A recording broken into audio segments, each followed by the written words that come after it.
Good morning, Raptor freaks. Lexi out here, and I am going to do a reaction to the Brooklyn win last night and also a preview for the Raptors 905 game tonight against Maine Celtics. And yeah, we got lots to cover today. Stars of the game, Instagram stories, straight goods on Canadian goods, and the preview, the ref report for the 905 game tonight. So yeah, let's get right into it.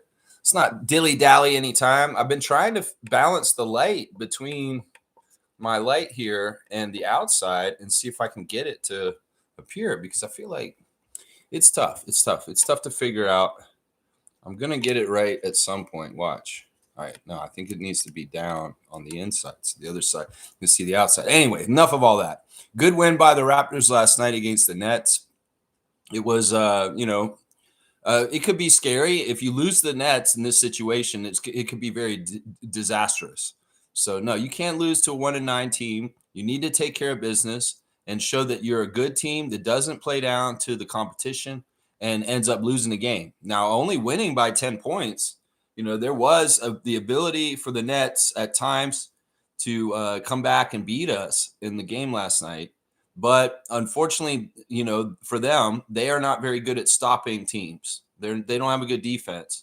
So we have a lead. We get a little bit of separation from them, and they don't have any way of stopping us near the basket, RJ Barrett.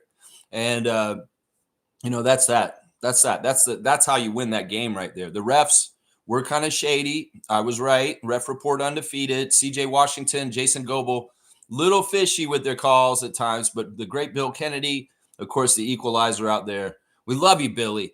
And the way you called those travel calls was just great embellishment. Those travel calls on Michael Porter Jr.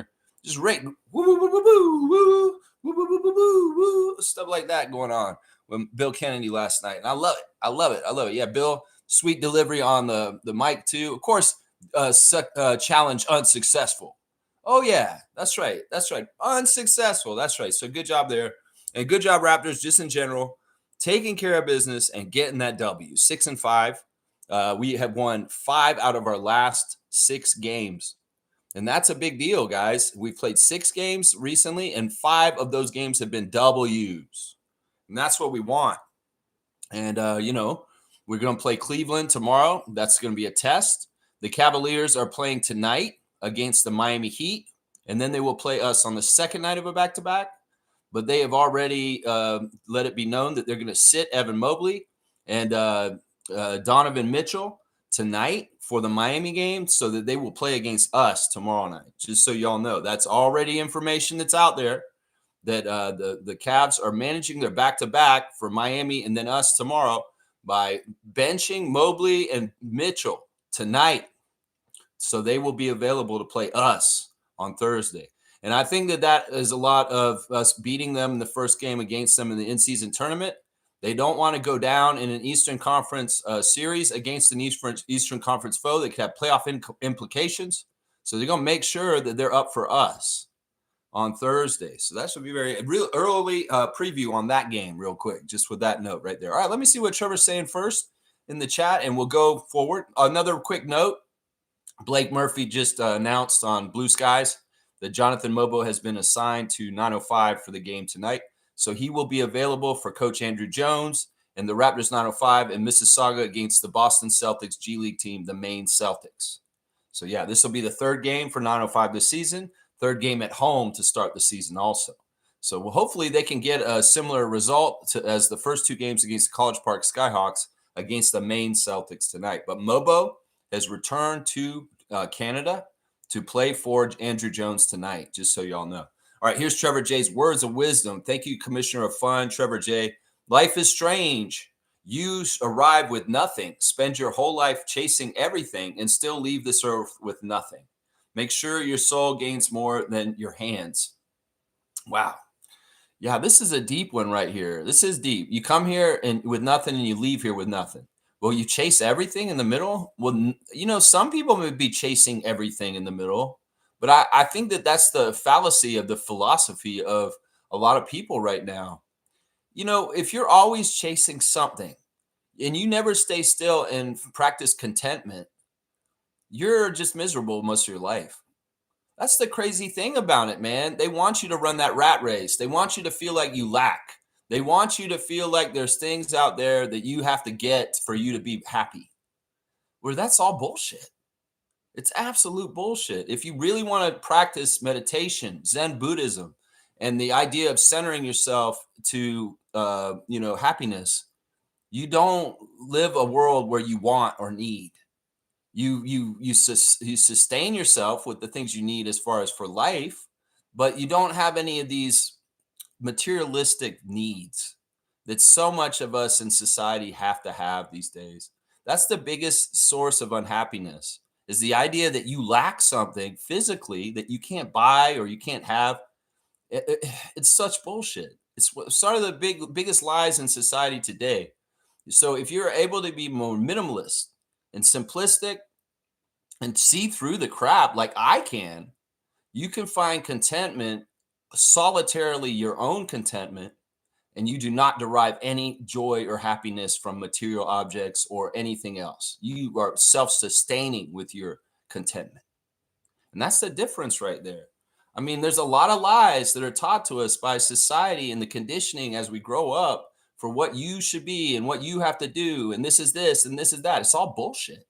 It's all absolute bullshit. And, hopefully over time, you're able to see it and decondition yourself so that you can carve out a bigger slice of happiness for yourself. That's the thing, man. Some people may see my life and say, man, he should be miserable. You know what? I'm not. I'm absolutely ecstatically content because I've mastered this through lots of years of pain and misery and going through the bullshit of the conditioning that society gives us. When you can decondition yourself from what they think you should be doing and what you should be doing to be successful, you win. Trust me, you win then. That's what it is right there. All right. Thank you, Commissioner Jay, for your words of wisdom. Let's take a look outside real quick.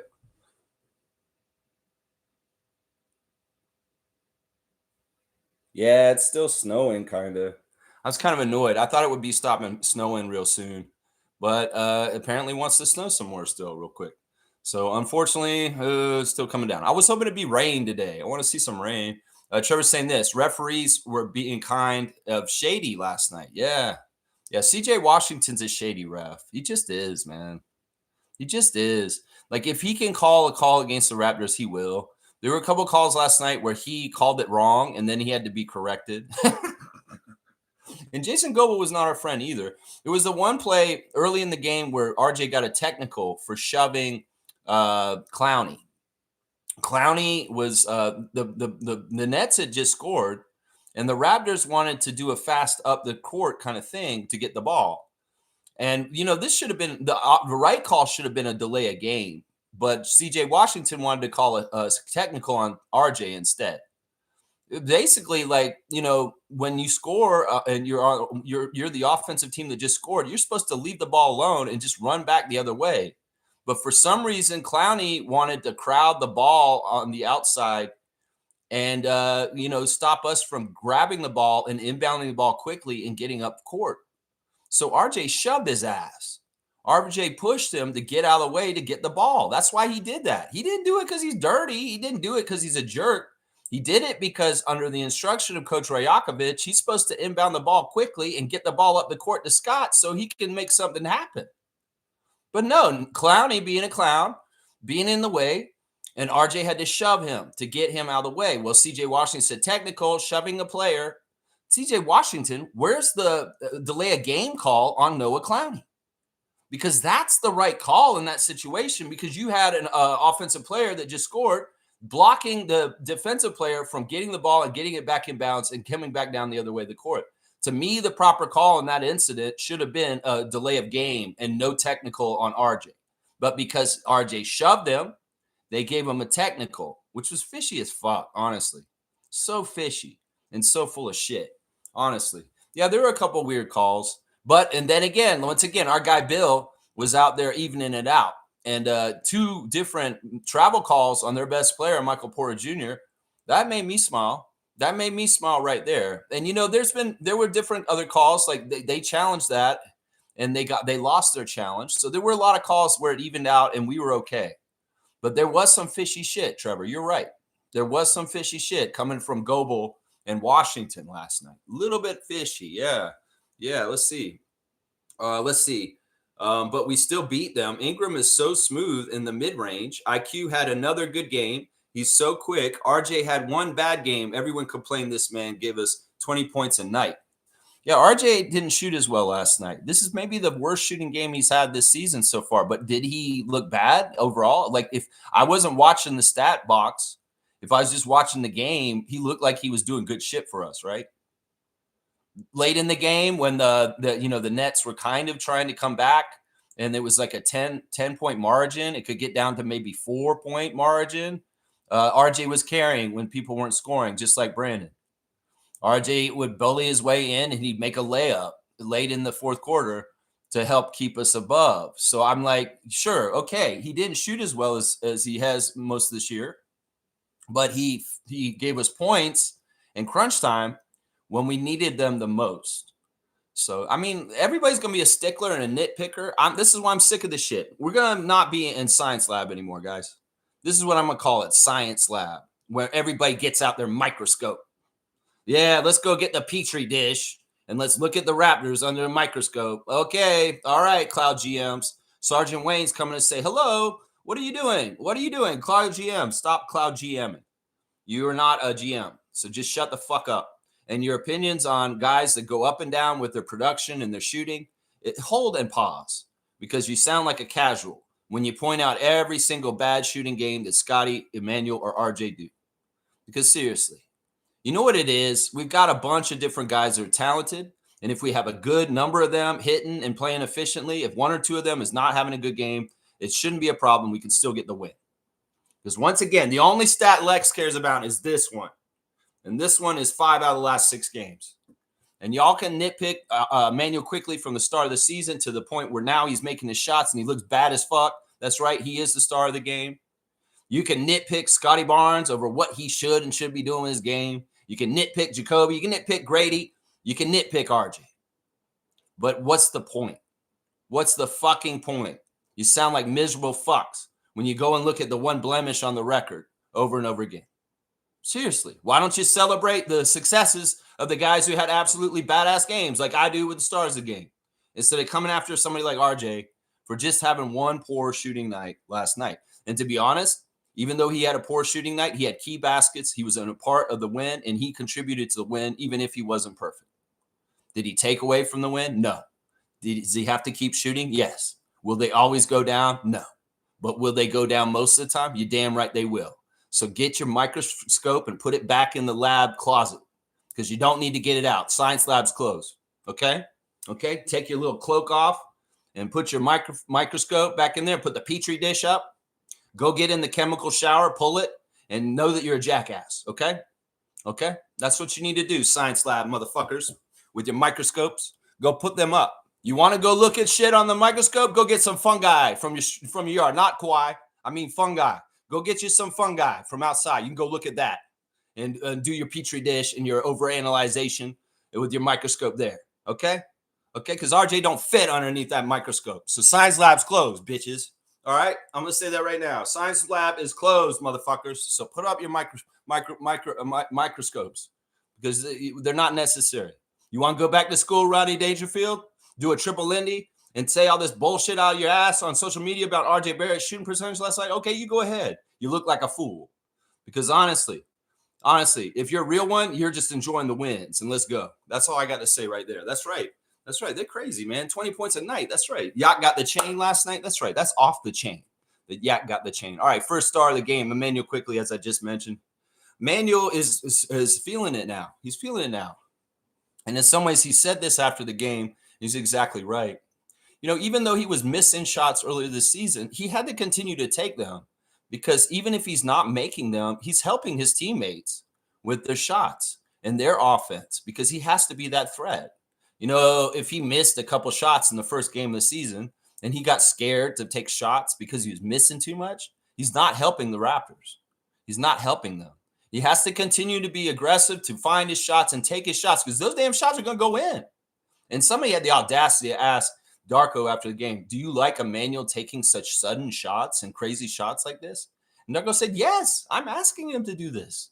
You know, the transition threes, even with nobody back, the shots that are just sudden and abrupt out of the blue. No, not everybody's allowed to do those on the Raptors team.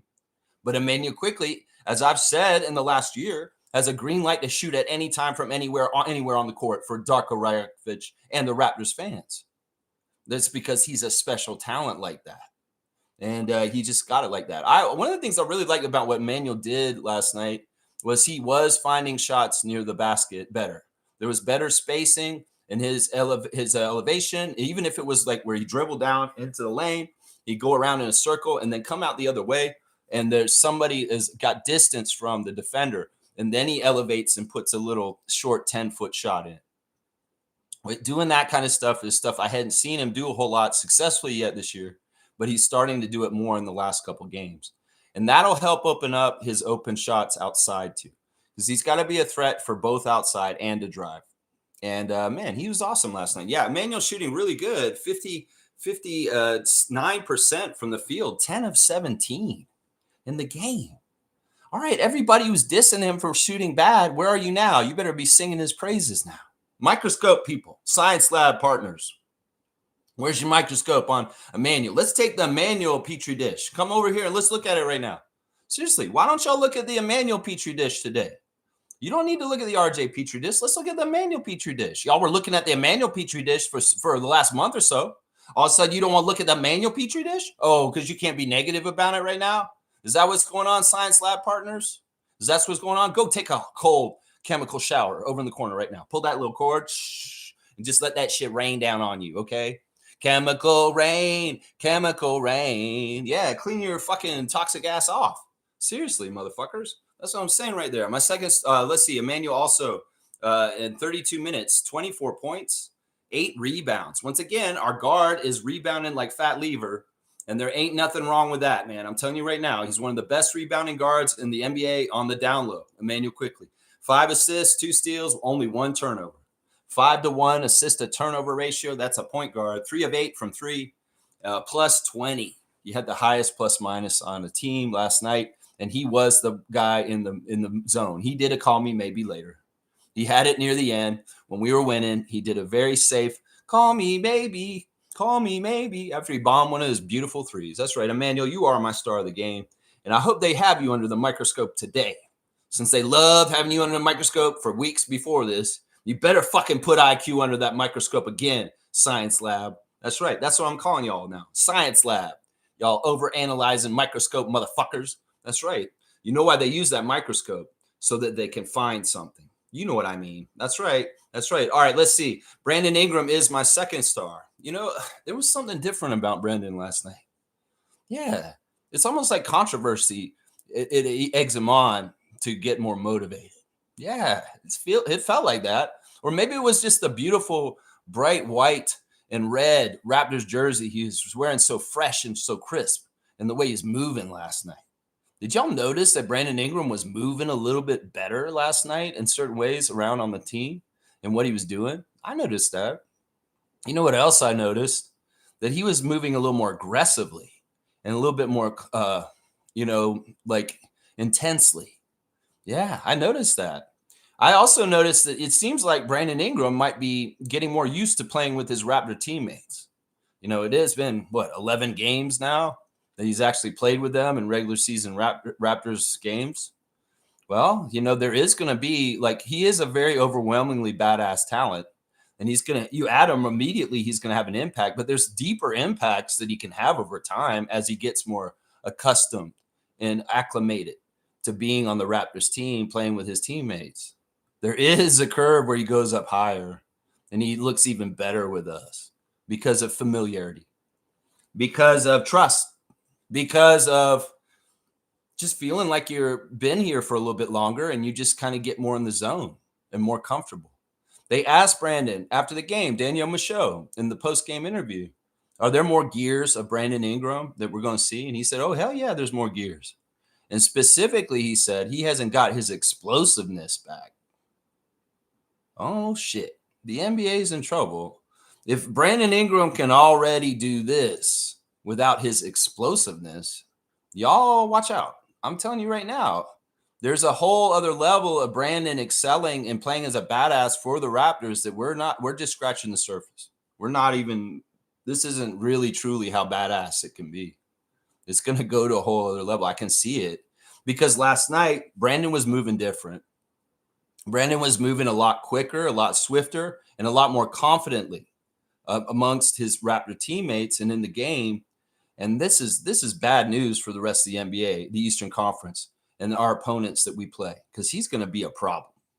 He's going to be more and more of a problem. He's already a problem. He was a problem the first game of the season.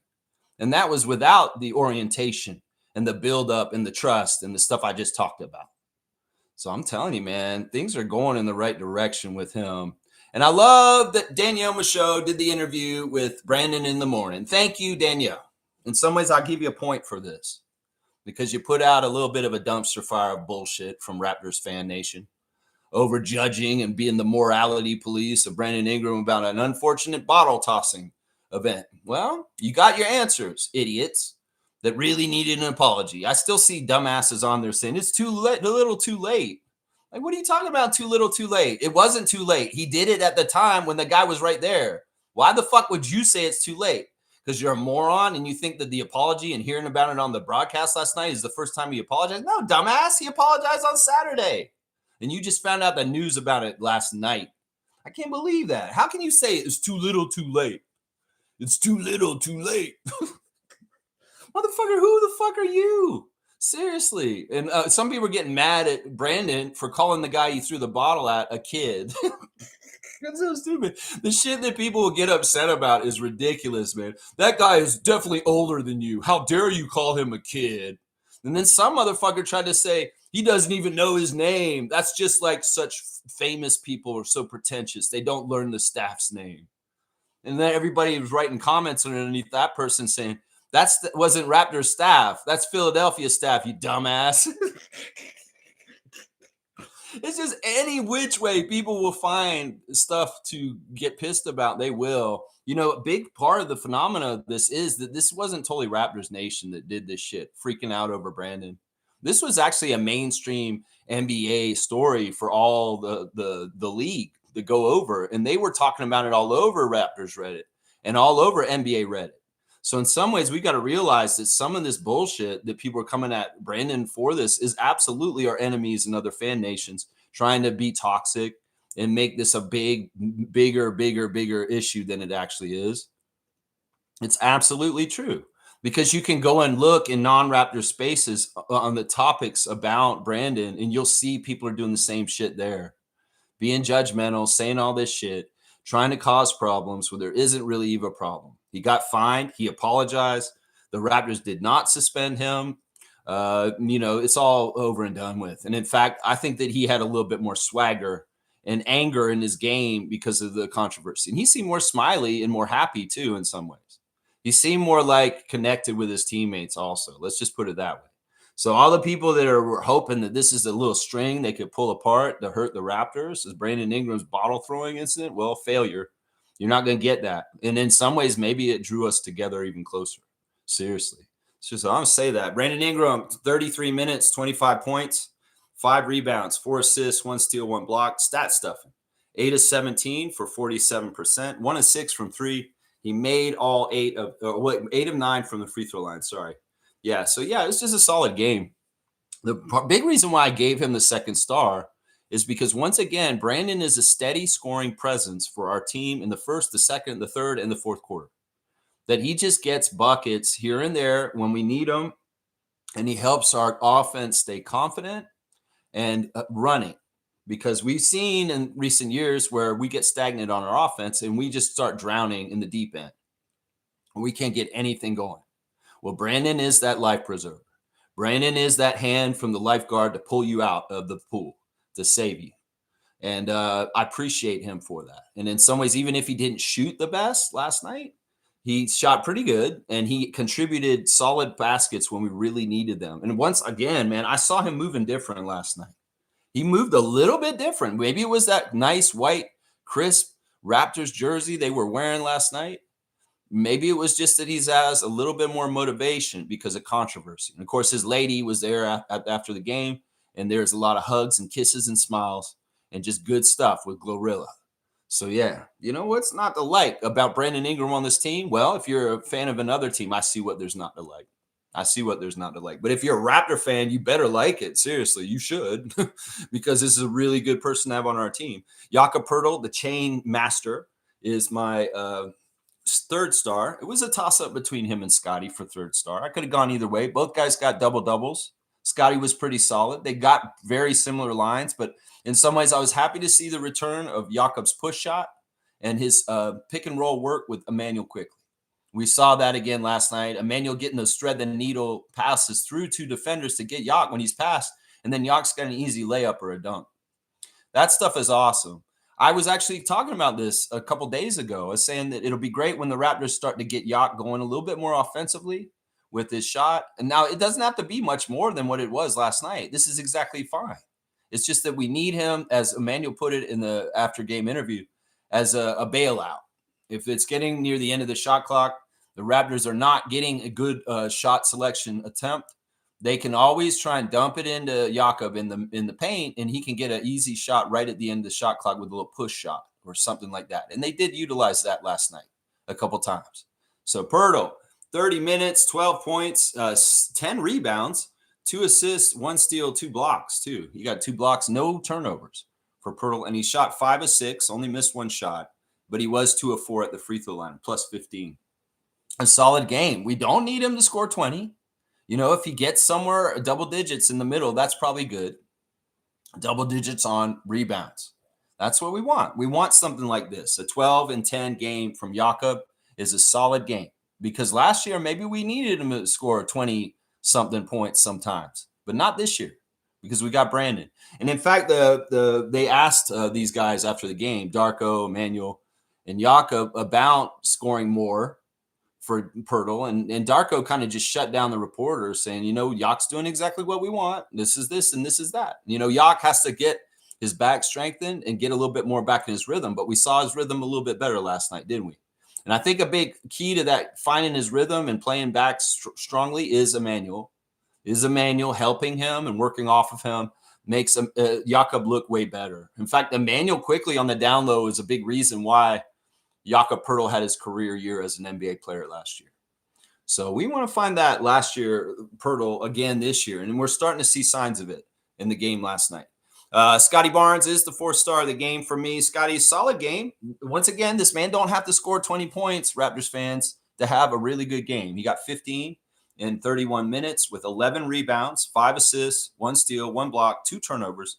He shot 6 for 9 from the field. He missed his only 3, and he made all 3 of his free throws, plus 10 on the plus minus. Scotty's just a leader. Scotty's a glue guy. Scotty's doing a lot of different things out there. A lot of stuff he's doing is defensive at this point and is in the shadow box score. But, man, still fantastic stats overall. I mean, double-doubles are always good, and him and Poeltl both getting double-doubles is fantastic. Scotty got a technical from the bench last night. This was a new one. He really got into it with Jason Goebel at one point. They were really arguing bad. Like, it was crazy. Now, Goebel's from Miami. This guy's from Palm Beach. So there may be a little bit of a friendship on the down low, even though it seemed like they were really yelling at each other. I'll bet you that Scotty's bonded with the Goebel brothers in his years in the NBA so far, being from South Florida. And in some ways, I'll bet you that Goebel's kind of like Scott on the down low. And that's why you can have this kind of interaction where it's really not that bad, because it looked bad. It looked really bad. It looked like Scotty was yelling at Jason and Jason was yelling at Scott at one point, where they were very testy. But the thing I kept remembering was they're South Florida guys. And in some ways, they may already be cool with each other. And this is just the heat of the moment and the argument there. That may be why Scott felt like he could talk shit to Jason Goebel.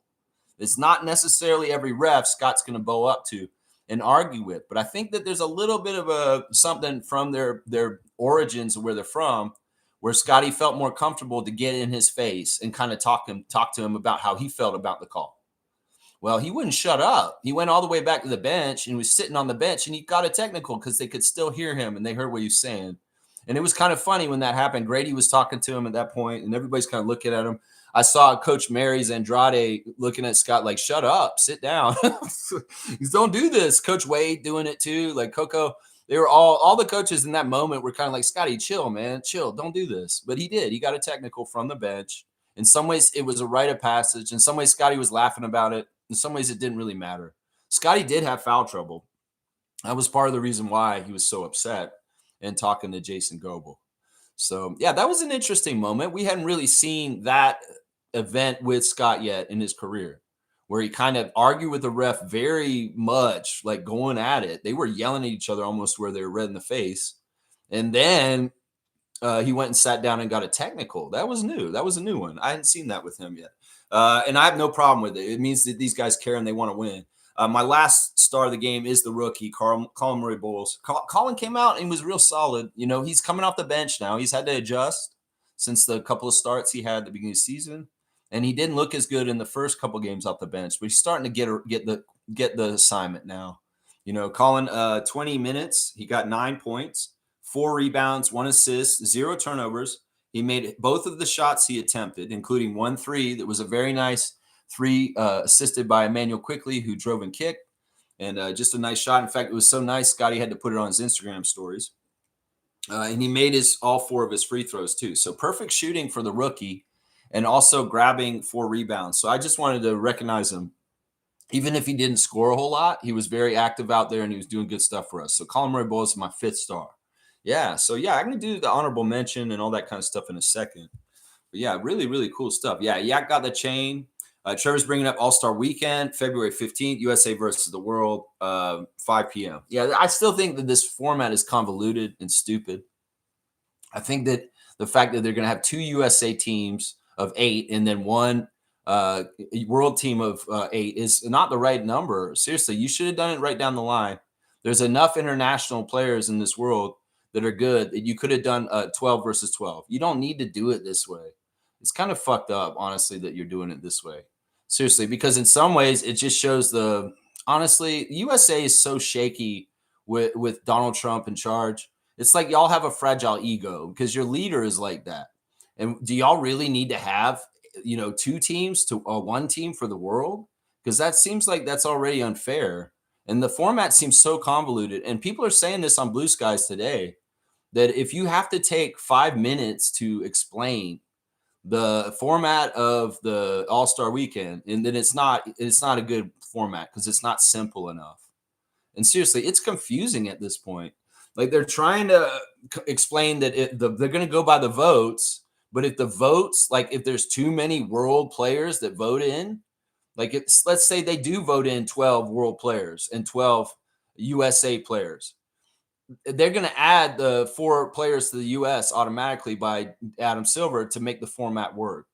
I still feel like y'all have enough international players versus USA players. The USA players aren't that good. I think this is y'all overinflating the U.S. players. It should have been split down the middle.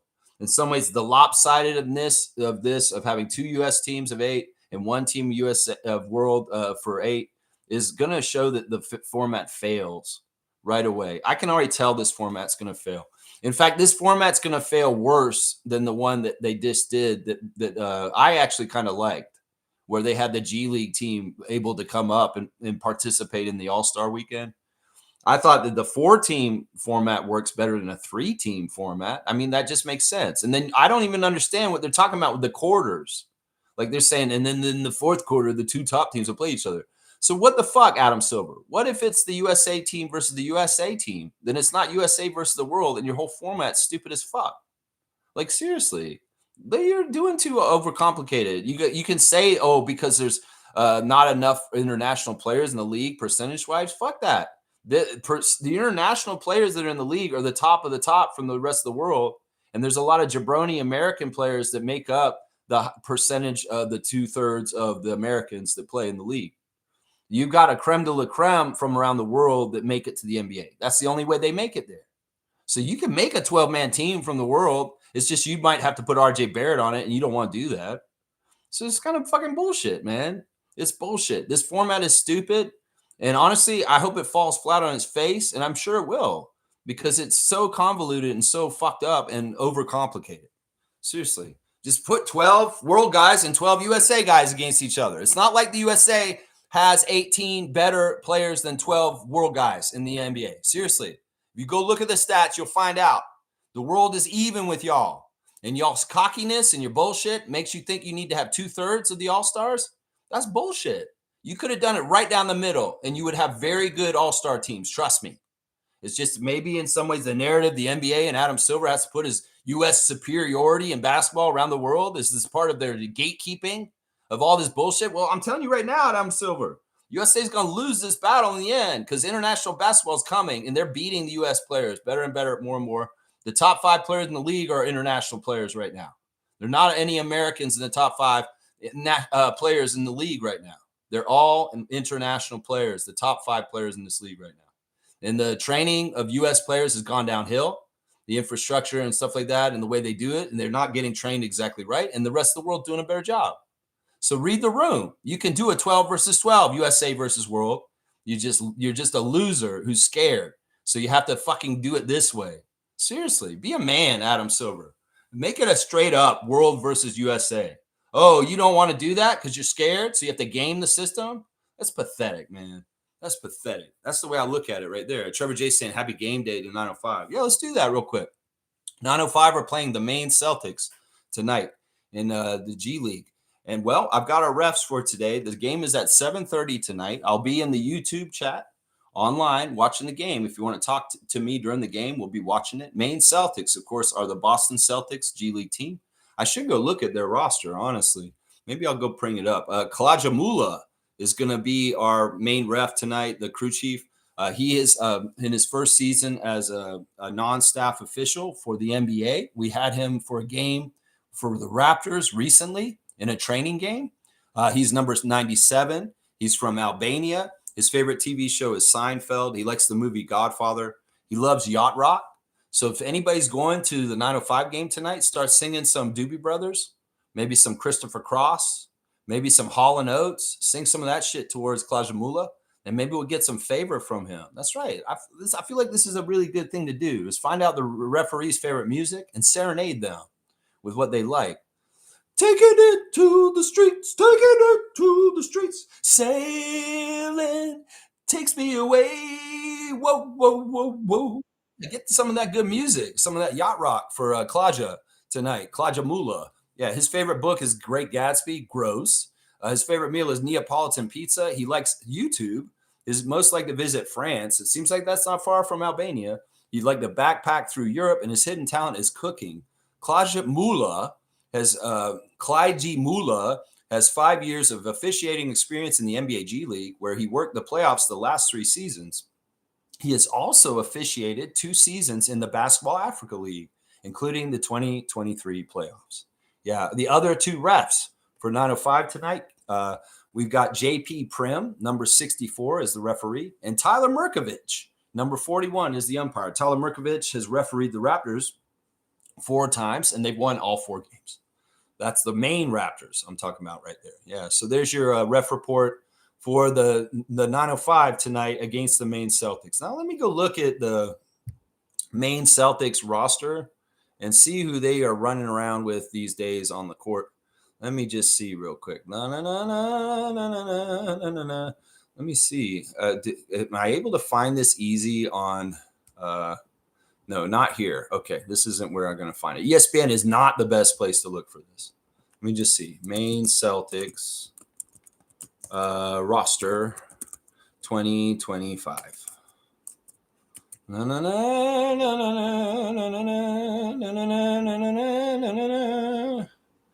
Where is no, put 2025-26 because they're giving me the roster from last year. Sometimes it's hard to find updated G League stuff online. I'm telling you. Sometimes it's just like that. All right, let's see. Is this the right one? Okay, here we go. All right, so yeah, this is who the Maine Celtics have right now. Kendall Brown, Jalen Bridges, Rashul Diggins, Hayden Gray, Ron Harper Jr., Mikey Mitchell, Aaron Scott, Max Shulga, Stefan Todorovic, Hassan Ward, Cameron Warrens, and Amari Williams. So, yeah, other than Ron Harper Jr., he seems like the only one of note Now let me see what's their record look like so far. Let me see what they've done so far. I should have done my research before. Lex, in some ways, I'm like, I don't care about the Celtics, Maine Celtics. Let me see. Where is this?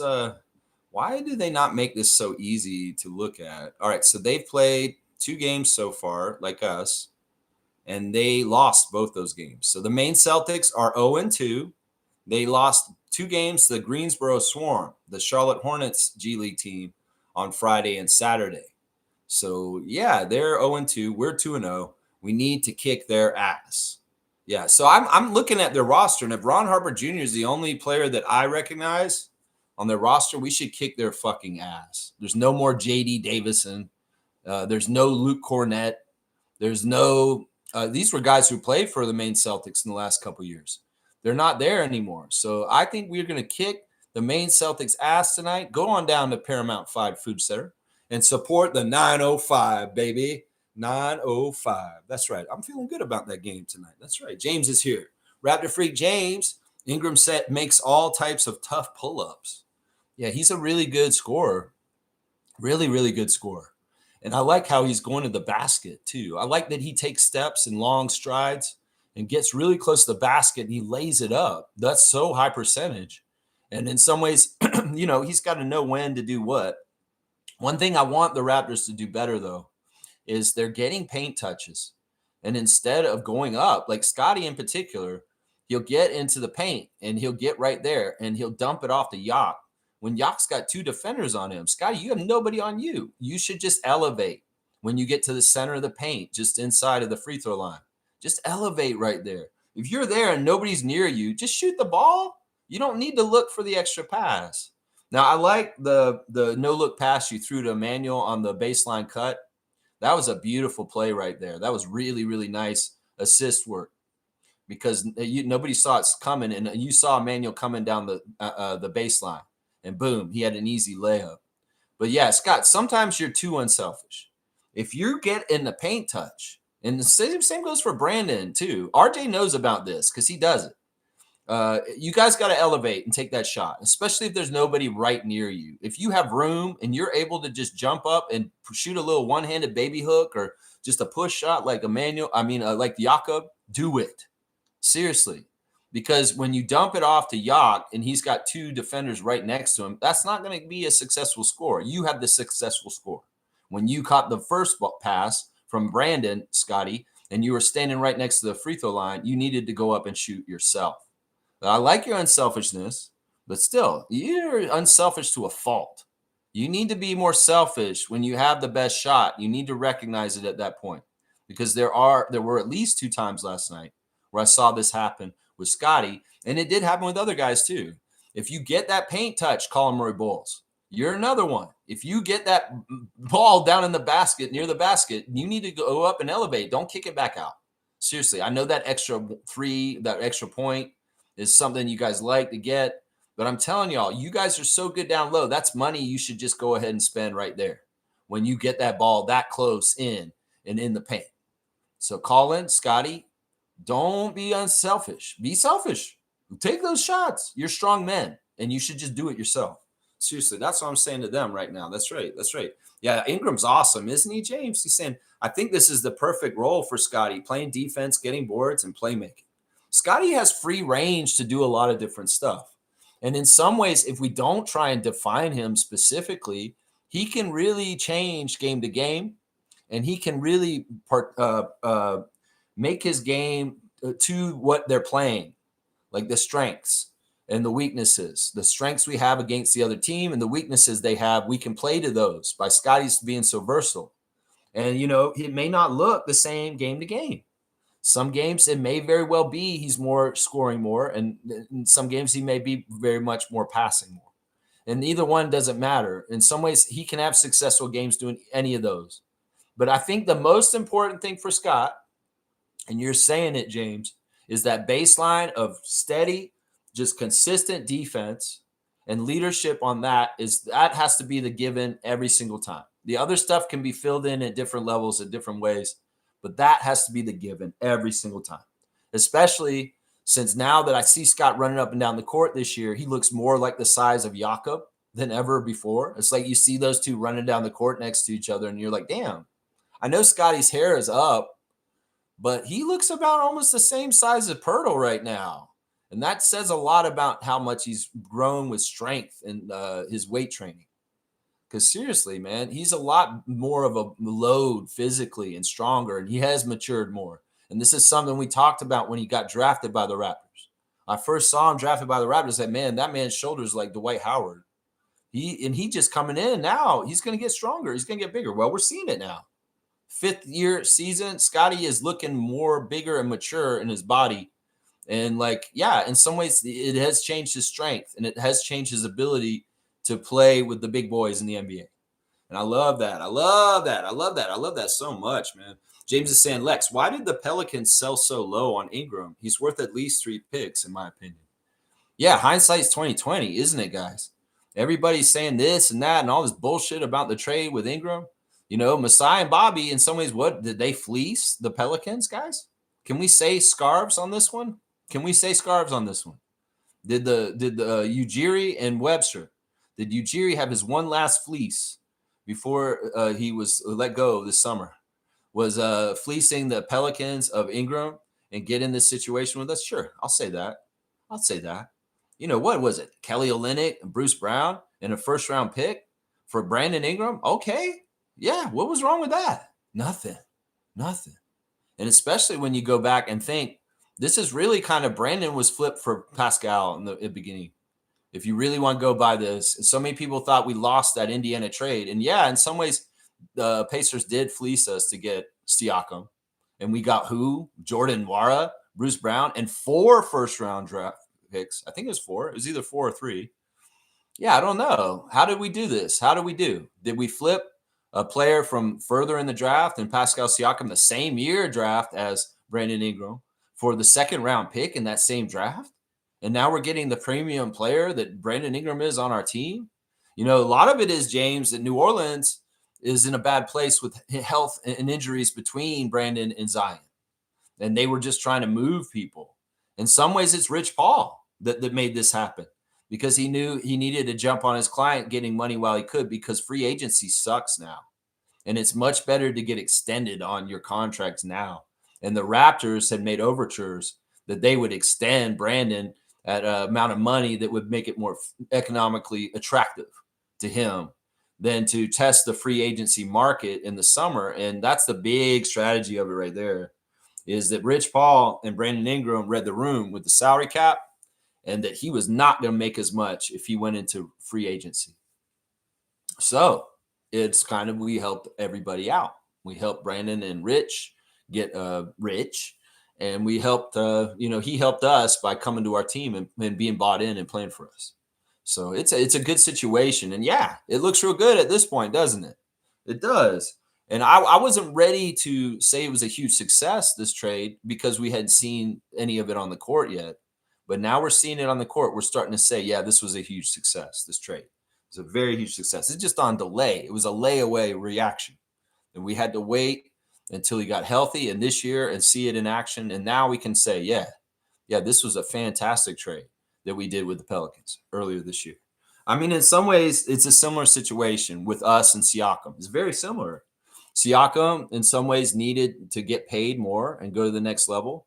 And New Orleans didn't want to invest in Brandon, just like we didn't want to invest in Pascal at that point.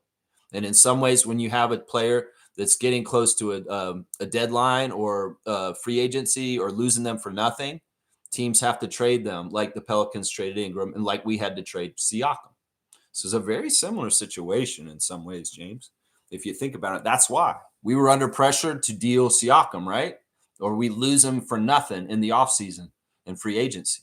Well, the Pelicans were in the same position. Let's just put it that way. Trevor's saying this. We had a bad shooting night from the 3-point. We missed a lot of open shots. Yeah, let's do the team stats just real quick because I did notice that. They did beat us at threes last night. We did not shoot well from 3 last night. Overall, we shot 50%, 45 of 91. We got 10 more shot attempts than them. They shot 40%. But we only made 9 threes and shot 26% from threes. They made 14 threes at 34%. They got way more free throws than us, and that was CJ and Jason Goble. They just seemed to want to put them on the line. And in fact, Darko was complaining about this after the game, that he felt like we fouled too much last night, and he's going to be teaching these guys with the tape. It was really funny too. Somebody came in and said, "I guess there's a lot to look at on the tape." And Darko's just not having the patience with the press anymore. The press, he thinks they're turkeys. And he's a little more comfortable with calling them out on this. He basically said, "We watch the tape after every game. What are you talking about, you idiot?" And it's like, I love that. You go, Darko. This guy's coming in. "I guess you have some tape to watch from tonight." I'm like, he's like, "Motherfucker, we watch the tape every game." It's like, oh my gosh. And even that question was like, "You're negative ninny. We won the game. And what are you trying to say?" And like Darko's saying, "Look, I'm glad we won. I'm glad we played the way we did. Sure, there's things we can clean up. We can always improve." And Darko very clear that, he doesn't feel like any of our guys are playing to their full potential right now. I think that Manuel said the same damn thing in his interview, that he feels like there's another level of consistency that everybody could get to, that they could all play a little bit better. Watch, you'll see. It'll happen as we get more through the season. You're going to see it more. But yeah, they got 32 free throws, and they only missed one. Credit to the Nets for shooting 31 of 32 at the free throw line last night. That's amazing. They shot 97% as a team. And meanwhile, we were 20 of 25 with 80%. We out-rebounded the hell out of them, and that was a really important stat, 50 to 36, including 13 offensive rebounds. Our assist-to-turnover ratio, way better than theirs also. 31 to 9 for the Raptors. That's fantastic. That's over 3 to 1. Meanwhile, their assisted turnover ratio was 24 and 13, which is less than 1 to 2 or 2 to 1. It's less than 2 to 1. So yeah, that's a big part of it right there. Also, points off turnovers. We could have done better with that. Our fast break wasn't going as well as we could, but we dominated them in the paint. 68 paint points to 36 of theirs. So yeah, we almost doubled them up in paint points. So yeah, fantastic. I mean, we didn't win the threes and we didn't win the free throws, but we won the paint and the rebounds, and we dominated them to an extent. So good stuff in the team stats with those categories right there. Yeah, G's here. Good to see G. What's going on this morning, G, man? Good to see you, bro. Let's see. What is he saying here? Let me make sure I don't skip any points. Trevor, because the haters have fragile egos and are just waiting for his one bad shooting game to act like they know it all. All right, let's go look at RJ specifically right now, since he wasn't one of my stars of the game, because he didn't shoot that well. But that's fine. He can not shoot well, and somebody else will do stuff. He stat stuff. RJ, 29 minutes, 13 points. He had 3 offensive rebounds, 4 altogether, 6 assists with 1 turnover. So 6 to 1 assist to turnover ratio for one of our swings. He's not even a point guard. He's getting 6 assists with 1 turnover. He shot 6 of 21, which is bad. Yeah, he missed a lot of shots, but you know what? He made shots that matter later. And honestly, without watching the box score last night, it looked like RJ was having a good game. And I wasn't seeing all those misses in some ways. He missed all 7 of his threes, and that's going to happen sometimes. RJ's been very dialed in with his threes this season. He's done very, very well. In some ways, we got to also realize this. RJ was going against a coach that's very familiar with him last night. Coach Fernandez was his Team Canada coach for a couple of years just recently. So in some ways, Coach Jordy Fernandez knows RJ Barrett pretty well, and he could have had a special plan for RJ because of insider knowledge of coaching him on Team Canada for a couple of years just now. So, I mean, whatever, man. In some ways, who knows? Maybe RJ is like trying to help Jordy out a little bit. I'll just miss all my threes tonight for you, Coach Fernandez, trying to help you out. But I can't tell if the other guys are going to do anything to try and help, because in some ways, I mean, look, the way the Nets jumped out on us, the way they were winning at first, in some ways I was feeling like, man, maybe Darko and RJ are trying to do a solid for Coach Fernandez because they feel bad for him. Because in some ways, coaches will do that sometimes. Like you'll see sometimes coaches that are very good colleagues, that are very good friends, you'll see a team that shouldn't lose to another team lose to the other team, because in some ways they're kind of helping somebody out because they may be in trouble with their job. I mean, it was very telling at the end of the game when we were in garbage time and Jordy put his bench in And Darko didn't put his bench in immediately. He played his starters for a little bit longer after Jordy had brought in Danny Wolf and all those guys. Darko went over to Jordy and apologized to him in the middle of the game last night. At the end of the game, he said, "I'm sorry, Jordy, Coach Jordy, that I played my starters longer and you had your bench in already. I apologize. That was disrespectful, and I feel bad about it." And you know what? The Nets broadcast heard him doing this, and they were like, "Wow, Coach Darko is a really good guy. Like, that's respect, man." That he felt like he had to go in the middle of the game. The game's not over yet. He didn't do this in the handshake. He walked over in the middle of the game and said, "Jordy, I'm sorry I played my starters a little longer than you did." And the Nets broadcast crew is going on and on about what an honorable and great coach Darko is because of that show of humility in that moment. So yeah, RJ, what did he do? He got assists. He got some rebounds. He didn't shoot that well. So what? They won. They won. And you know what? Like, once again, some of those 13 points that he scored, they were crunch time points when things were close and we needed a basket. And RJ put us on his shoulders and he took that ball to the hoop and made us get points when we needed points. So it's like you can look at it all kinds of different ways. It's similar to like Chucky Hepburn on Sunday with the 905 against College Park. He only scored 4 points on a 4-point play, but he was absolutely crucial and helpful to them winning in all kinds of other areas. It's not just about how they shoot sometimes, Raptors fans. There's so many other ways these guys contribute.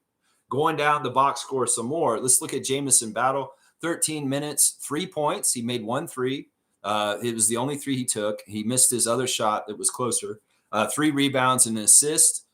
Nothing bad there. We saw the Battle Dick formation in a couple different times last night, and that's a fun one. It spreads the floor real nice when Jamison and Grady are out there together. And actually, we saw barbecue Battle Dick formation, which is basically Barnes, Barrett, and Quickly with Grady and Jamison. And that's a very interesting lineup.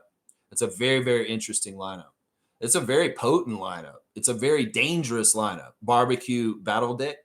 Barbecue Battle Dick. Yeah, that's what I'm call it that. Because that's what it is. When we have Battle Dick formation, that means we've got Battle and Dick on the court at the same time. Now, another lineup that Darko's shown 2 games in a row now is Quick Shed formation. Quick Shed formation we're seeing somewhere in the late third quarter, early fourth quarter, where they play Emmanuel and Jamal at the same time. And it's a really cool thing. Darko commented on the other day after the game saying that I like to play Jamal with Emmanuel sometimes just to let Emmanuel play in his more natural off-guard role where he's kind of able to get up court and just kind of catch the ball and shoot. And Jamal will be the traditional point guard when the Quick Shed lineup is out there. But I like that lineup too. It's fun to see those guys playing together. And I know that Jamal and Emmanuel enjoy getting time on the court together. So yeah, these different lineups, whether it's Battle Dick formation or Quick Shed formation, be watching out for them. Be watching out for them. Yeah, Bobo got in for a minute at the end of the game, a garbage time, didn't really do anything. Shed, 18 minutes, 6 points, 1 rebound, 5 assists, 2 turnovers, 2 of 4 from the field, 1 of 2 from 3. 1 of 2 at the free throw line. Shed wasn't the best, but you know what? This is the thing I want to say about Shed overall this season is that Shed is more steady at 3 this year than ever. His 3-point shot is very dependable right now, and I like the confidence he's shooting it. And the great thing about it is it's a lot of a kick out. There was a play last night where he threw it into Brandon in the low post. Brandon didn't totally have it down there, and he kicked it right back out to Shed, and Shed was a money 3 when he gets that ball back. This is fantastic. You can really tell that Jamal worked hard on his threes this summer because his 3-point shooting has improved this year. It definitely has. It definitely has. Jacoby Walter, mixed bag. I mean, him and Grady, it's a similar thing, guys. You got to understand, these are young players that are still getting their footing in the NBA to a degree. We've got to also understand a lot of our guys from last year that were rookies are in their sophomore year.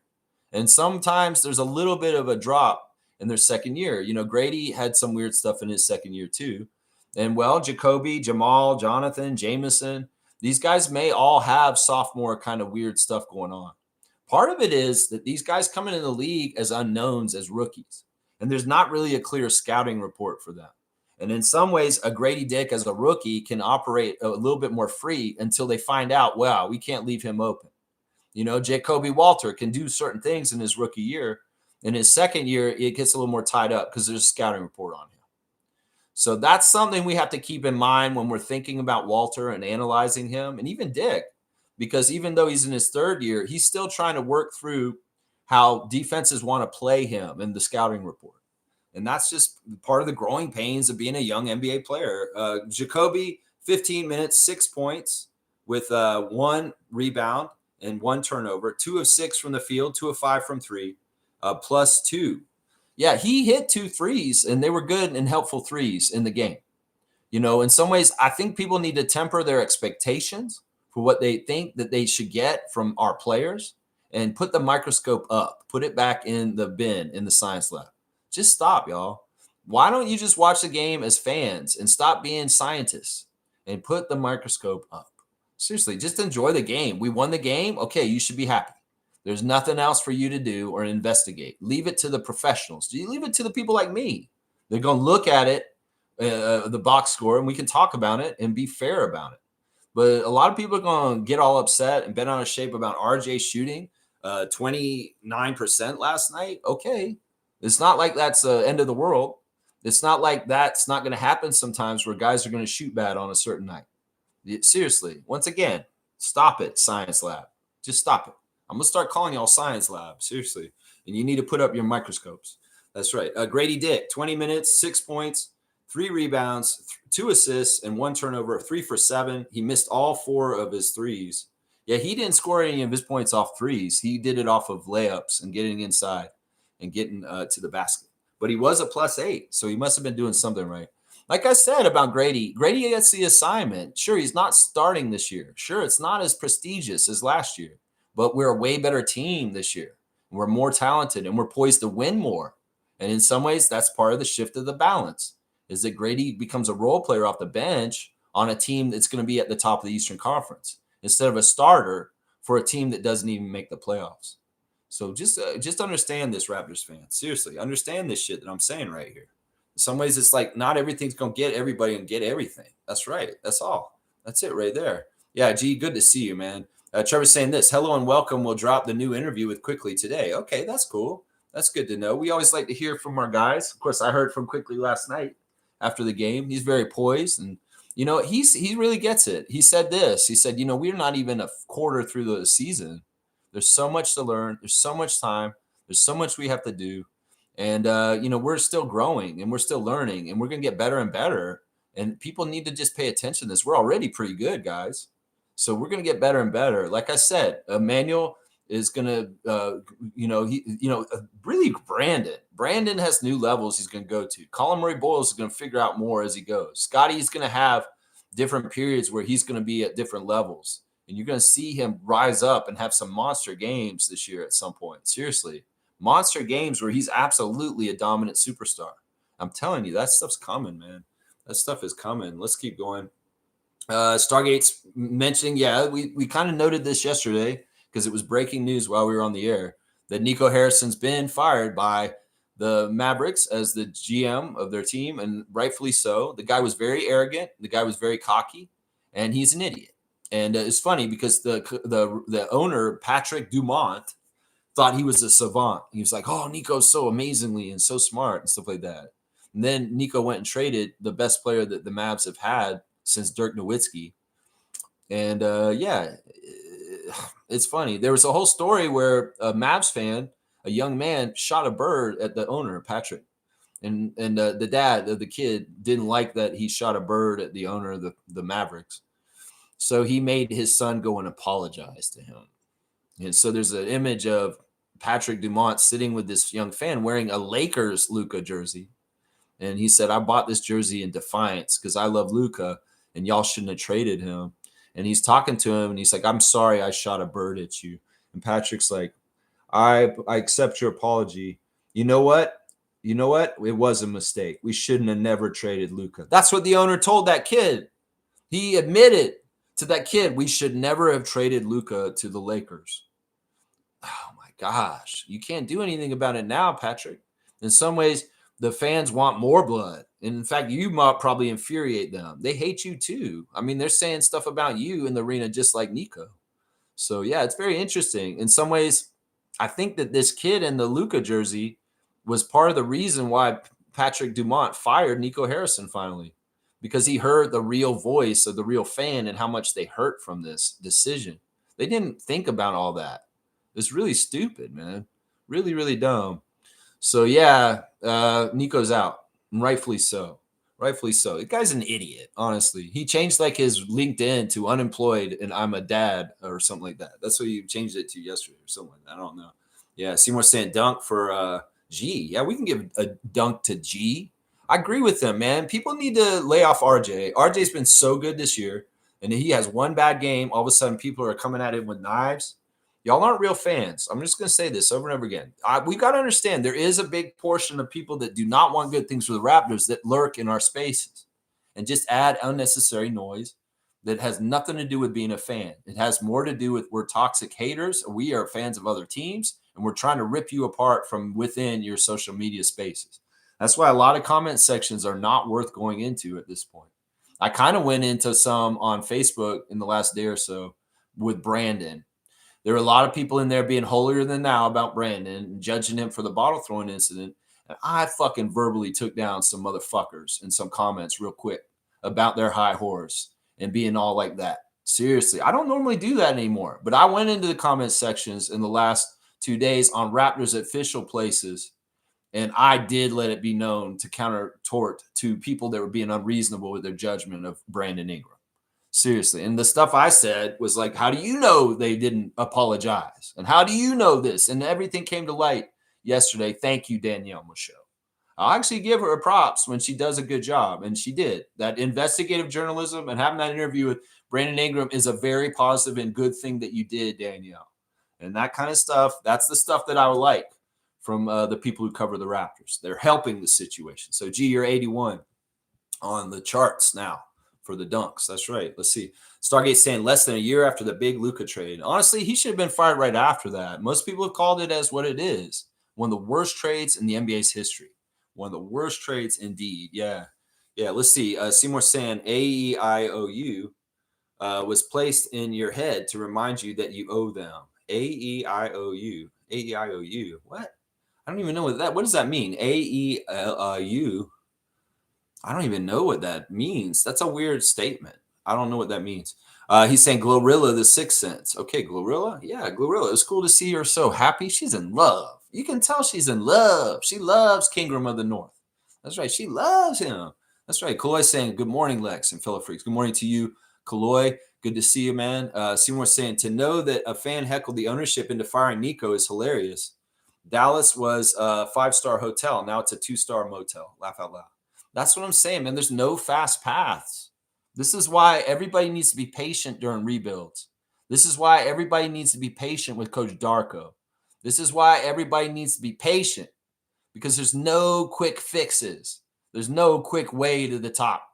And all these teams that try to build superstar teams and just make one big splash like Paul George in Philadelphia, well, you see what that shit gets you. Nothing. Nothing. No shortcuts in the NBA. The champions that get there are the ones that built their team up over years, and then they finally win, whether it's Oklahoma City, whether it's Denver, whether it's the Celtics, whether it's the Milwaukee Bucks with Giannis, whether it was us in 2019. There was always a runway that led up to get these championships. They don't just happen overnight unless it's some bullshit, convoluted bullshit like a bubble championship for the Lakers in Orlando. No, this shit is years in the making. And that's why everybody in Raptors Nation needs to be patient. There's no shortcuts. You don't just get handed a first pick in the draft and you're a winner, Cooper Flag. No, it doesn't work that way. You got to earn it. You got to build it. And you got to take time to do it. And that's why I'm really loving what we're doing, is because we're doing it the right way. And in a couple years, y'all will see why it was really the right way. And that's why you don't cast your coach aside just because you think he's a bad coach. You don't know what you're talking about. Let's just say that. Let's just say that. That's right. That's right. Let's see. Yeah. Let's keep going. Wayne's saying this. Morning, Raptor Freaks. Next. Yeah, Cavaliers. Next. Tomorrow. I'll have the preview. I'll have the ref report. I'll have the latest lineup news. As I've said earlier, Donovan Mitchell and Evan Mobley are sitting tonight against the Miami Heat in the first night of a back-to-back for the Cavs, and they will be rested and playing against us tomorrow. So they're going to have more of their team this time when we play them. We've already got a win over them in the in-season tournament this year, and that's a big win. That's going to help us get to Vegas. But they're going to come back and try and even the series with us in the Eastern Conference because of playoff implications. If there's a tiebreak or anything like that, Kenny Atkinson and his team does not want to be going down 0-2 to the Raptors tomorrow. So they're going to be coming with their best effort. This is going to be a real test tomorrow, guys. It's going to be a real test. The Cavaliers versus the Raptors tomorrow. It'll be more full strength Cavs, and we're going to get a real test. But I feel good going into it. I know we can beat them. I don't care who's there. They can have their whole team, and we're going to beat their ass. I'm telling you right now. That's right. Kareem Thomas is here. Good to see Kareem. RJ pushing Nick Claxton at the beginning of the game. I think that was Clowney. Just shows his love and fight for the Raptors. RJ representing the Raptors is different because it hits his team from the jump. Yeah, I explained that earlier, Kareem. I don't know if you were here. Basically, it was Clowney. It wasn't Claxton. Was blocking the ball from RJ to get the ball to get down court. And we have an up-tempo try and get up the court. And in some ways, it should have been a delay a game call. The only reason why RJ pushed him is because he was blocking him from getting the ball quickly to inbounds. Yeah, there was another play with Clowney that was kind of weird too, where Brandon got scratched in the eye. Brandon got scratched in the eye trying to guard Clowney on a three-point shot. He ran out at him and in the corner, and Clowney went through with this follow-through, and he literally scratched Brandon's right eye really bad, honestly. It took Brandon out of a play, like where he didn't get back down court because he was holding his eye. And then when they showed him at the free throw line, like a couple minutes later, you could see it was all red and ripped, like kind of. I was like, damn, he fucked up Brandon's eye. Like he hit him in the eye. So yeah, there was a couple of Clowney moves there. Clowney being a little bit clowny. Yeah, being a little bit clowny. But yeah, it was I'm just glad Brandon was fine and didn't have to leave the game and didn't have to, be pissed off because he's injured or something like that. Because he don't want to be injured no more. He wants to play. He wants to play. That's right. RJ does represent our city, right? And we love RJ for it, whether he shoots 29% or not. That's right. She's saying some nights someone will shoot lights out and other nights not as great. It's called averages for a reason. Yeah, I don't know these casuals, man. Is this a byproduct of sports betting culture? That everybody just expects perfection. I mean, the NBA was always a level of hits and misses throughout the history. And, nobody scrutinized people for having one bad game like they do these days. It's crazy. It's like such a bad thing. The science lab is overblown.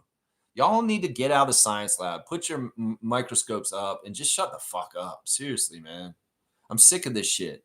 None of y'all know what you're talking about half the time anyway. When you're talking shit, like anybody's talking shit about RJ last night. Well, okay, he didn't shoot as well, but did he make important baskets in the last 5 minutes when we needed scores to keep ahead of the Nets to win the game? Yeah, he did. He did. He scored some key baskets right at the end of the game that kept us ahead of them with the margin of 10 points so that we could win the game. Is that what matters? What matters? What matters to you? Perfection? Are you putting bets on the Raptors and that's why that matters to you? Well, you need to fucking stop, you degenerate. Seriously. Anybody who has opinions on way basketball players play and they're actively gambling on basketball and they have money interest in, I don't want to hear any of y'all's opinions. Y'all have no right to talk about the NBA anymore because you are convoluted and you are biased by your own fucking economic bullshit, how you put your parlays and shit like that.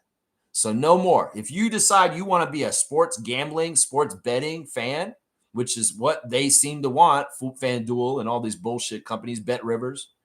I would say right now, y'all aren't real basketball fans anymore. You're gamblers. You're degenerate gamblers. And in some ways, y'all are tainted. And you should not have real opinions in any spaces anymore. You should not be on social media talking about it. You should be hiding your gambling addictions, and you're being a piece of shit from the world. And if you're coming around having opinions, I say your opinion is null and void because you have made financials and economics a part of your opinion.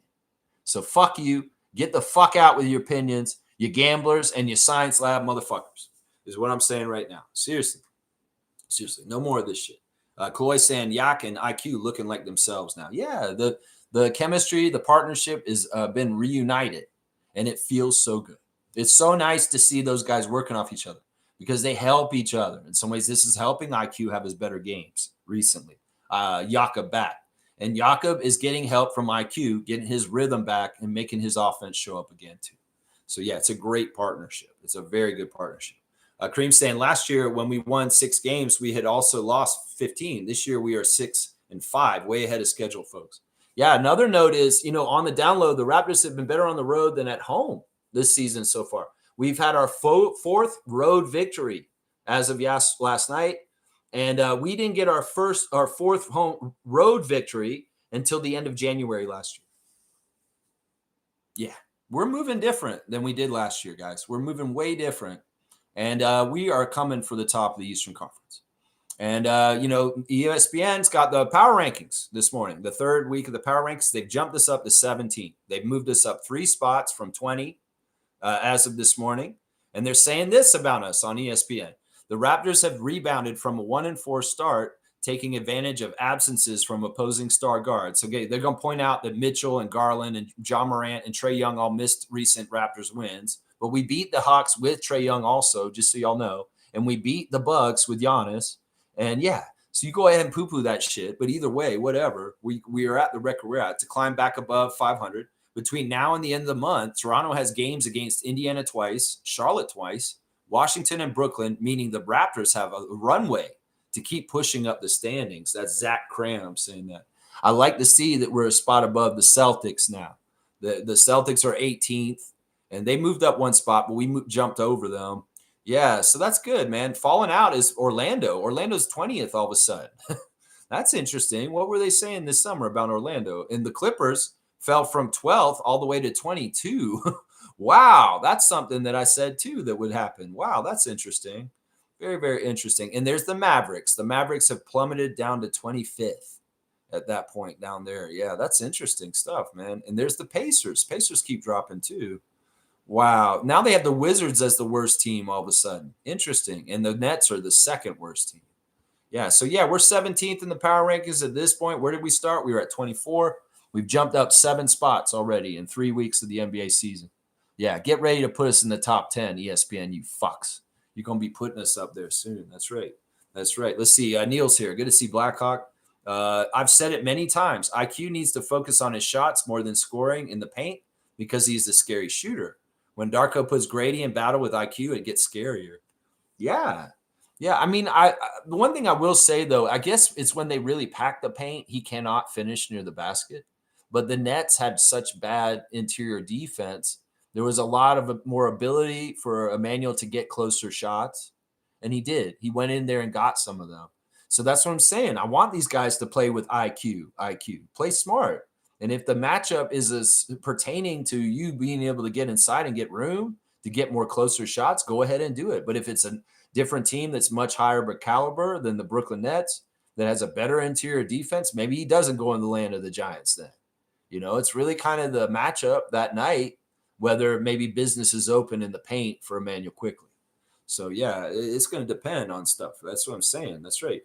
Seymour's saying battle tested. Yeah, battle's cool. We like battle. Kaloy's saying this. Brandon was all smiles last night. Nice to see. Yeah, I think he's really enjoying himself being a Raptor. Like I said, he looked good in that Raptors jersey last night. There was something weird about it, man. I'm telling you, I don't think Brandon's worn white as a jersey very often in his NBA career. I don't think he has hardly at all. And it's kind of interesting to see Brandon in that nice white chevron, red chevron jersey in some ways. I was expecting the City Edition jersey since y'all were going off about them in the last couple of days. But apparently they're saying that the City Edition jerseys, the new ones, will be worn at the home game against Charlotte next week. That will be the debut of the City Edition jerseys. Will be a home game against Charlotte next week, I believe. I think it's next Monday. Next Monday, we'll see the City Edition jerseys. So, yeah, it's interesting. Chloe's saying also, could that incident broke some kind of ice and team bonded a bit? Yeah, maybe. I mean, if anything, when there's controversy, if the team is really solid and they don't really have a problem inside, actually, they may strengthen themselves more. I think in some ways this is shown in the interviews with the guys right now. Like Darko, Emmanuel, and Jakob last night after the game were all a little bit more feisty towards the reporters kind of asking negative questions or trying to have slants about players on the team not playing that well, or what are you going to do with this? And Darko a lot in the last week or so has been saying, I don't see what you see. I don't see what you guys see. And Emmanuel's saying the same damn thing. Jakob's saying similar thing too in the interviews last night. That it's like, just because y'all perceive things is how you perceive. Internally, we don't perceive things the same as y'all. And in some ways, we're not limiting ourselves with the way y'all limit yourselves with your perceiving. Seriously. And that's important. That's part of the circle of trust. That's part of the Raptors being in a circle, bonded together. And this is the people that matter about their opinions, because these are the coaches that are working with you to get you better.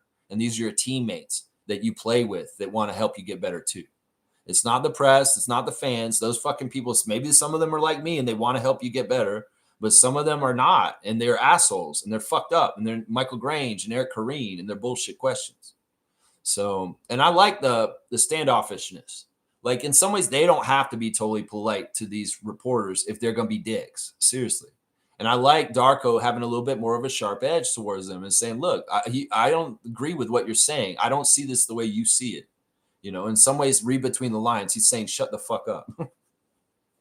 It's so good, man. I love that shit. I love that shit, man. But yeah, they probably are. They probably got together and they're kind of like, let's support Brandon in this. Are any of us mad at Brandon? Is Scotty mad at Brandon? No, he's not. Maybe Scotty was like, I needed to cool off anyway, Brandon. I was a little heated up anyway. It's like, thank you for cooling me off with throwing a Gatorade or something like that. I mean, it probably did bond them. You're exactly right, Coy. Wayne's saying this, IQ and Shed at certain points of certain games are a terrific duo. Their execution together from the eye test is almost at 90%. It's awesome. Yeah, I love Wayne's positivity. Yeah, I think they're fun to see on the court together. I like that. It's kind of a throwback to Lowry and Van Vliet, those kind of days. Having the 2-point guard lineup out there for the Raptors there's a lot of history to that in their franchise. And I think that those two guys in particular, because they're different, really kind of work really well off each other on the court. The other thing is they're both very, very smart players. And you have Shed, who's just really good at finding people and being, what he said recently, Shed is keeping things simple. In some ways, he could get in his head and make things way overcomplicated, but he understands the drill. He's the backup point guard, and he has to be a good point guard. He has to set up his teammates, and he has to hit open threes when he gets open, and he's keeping it real simple. And then on the defensive end, he has to be that kind of energy that he does on point of attack defense. So, yeah, Shed's getting the assignment. And the big secret for his success is keeping it simple. He's keeping it very, very simple. And he doesn't, that's a fantastic thing. Randolph's here. Good morning to Randolph Phillips. Blessings, beloved Raptor Freaks family. There are those whose role it is to help keep others accountable. They are critics, analysts, leaders, overseers, and the like. Listen, learn, adjust accordingly. Yeah. I mean, there are people that need to there needs to be checks and balances in this world. And that's the thing that's scary right now, is it doesn't seem like there's checks and balances in certain places and governments in the country south of us. And it's scary. It's scary. And, critics and what were the words you say? Critics, analysts, leaders, overseers, and the like. Pundits, comedians, experts, scientists, these are all people that know stuff in their fields, and they're supposed to have free speech to be able to speak what they want to say. In some ways, totalitarian fascist people will not want people to have free speech and say what they have to say, whether it's a scientist that has data on climate change and they try and silence them, whether it's Jimmy Kimmel doing a monologue that's critical of the government and they try and silence him. These are very important things in our society for it to be healthy and be a democracy and to be free. And that's why these are kind of canaries coal mine. If you do not have Jimmy Kimmel come back, if the people do not have power to get Disney to do that, then we're in a bad place with a fascist society. So these are very important things, what Randolph's talking about. And, I won't say that the critics and the analysts of the Raptors team that I'm calling Science Lab today are in this category. They're not. They're unnecessary noise that is absolutely, another person saying the internet's not helping the truth or facts. It's burying truth in the facts with a bunch of bullshit and extra crap on top of it. You think the internet could be more useful and helpful, but, even AI is not factual and it's working out the kinks because it gives really bad information all the time. It was like yesterday, you know what I did? I asked AI, what jersey are the Raptors going to wear for the game tonight? You know what AI answered? AI told me they were wearing the City Edition jerseys tonight, last night. And I was like, well, okay, cool. And I even tell people they're going to wear the City Edition jerseys tonight. But AI was wrong. They did not wear the City Edition jerseys last night. They wore the white, red chevron jerseys. So it's like, look, this shit is, you can't take AI for being factual or correct because it isn't. In fact, people that are using AI to shape their world with what's going on, that's very dangerous because honestly, it's not accurate. It's not accurate. And that's right there. I said, what jerseys are Raptors wearing tonight? City Edition jerseys for this year. That was not right. That was not right. So, yeah, thank you for the words of wisdom, Randolph. Blessings to Phil's family and all the Raptor Freak families. And I would say, listen, if you are a bona fide expert in your field of study, you should have a platform and a voice that echoes throughout everybody. But if you do not, you should shut the fuck up and keep to yourself because you're just adding to the noise of misinformation, is what I would say to that. Some people would say that about me, but I'm trying to be factual as much as possible here. That's right. Trevor's saying this one-on-one cannot stop Ingram. He's too good. Yeah, he's just a bucket. And he's saying that he doesn't even have his explosiveness yet. Just imagine he gets where his explosiveness. Wait a second. What are you saying? You don't have your explosiveness? Oh, crap. Yeah, the league's in trouble. The league's in trouble. James is saying this defender can be playing excellent defense on Ingram. He just rises above and hits the midi. Yeah, there's a lot of stuff he's doing that nobody can stop. There's a lot of stuff. And I love it. I love it. And he's really smart about when to pass, too. He won't force it if he doesn't think that he can get it for a good shot. He will pass off to other people, and that's important. That's important. Yeah, Kareem's saying this. Love the fact that we are such an unfinished product, but we collect W's on the way up. Yeah, and we need to. We need to. That's the whole thing about the progress through the 82-game season is you get different levels of tests depending on the team you're up against that night. And, well, a test like the Nets last night, a 1-9 team, is a tough test in a way. And a lot of the reporters were asking this after the game. Darko, how do you get this team up to go against a team that isn't that good, that doesn't have a good record? How do you get them to come with the energy and the quality still when they may want to play down to who they're playing? And that is its own kind of test for a really good team. Is do you slack against the bad teams and then all of a sudden have a surprise where you fucked up and you lost to a team you shouldn't have? That's why you got to beat these teams that are the bad teams for sure.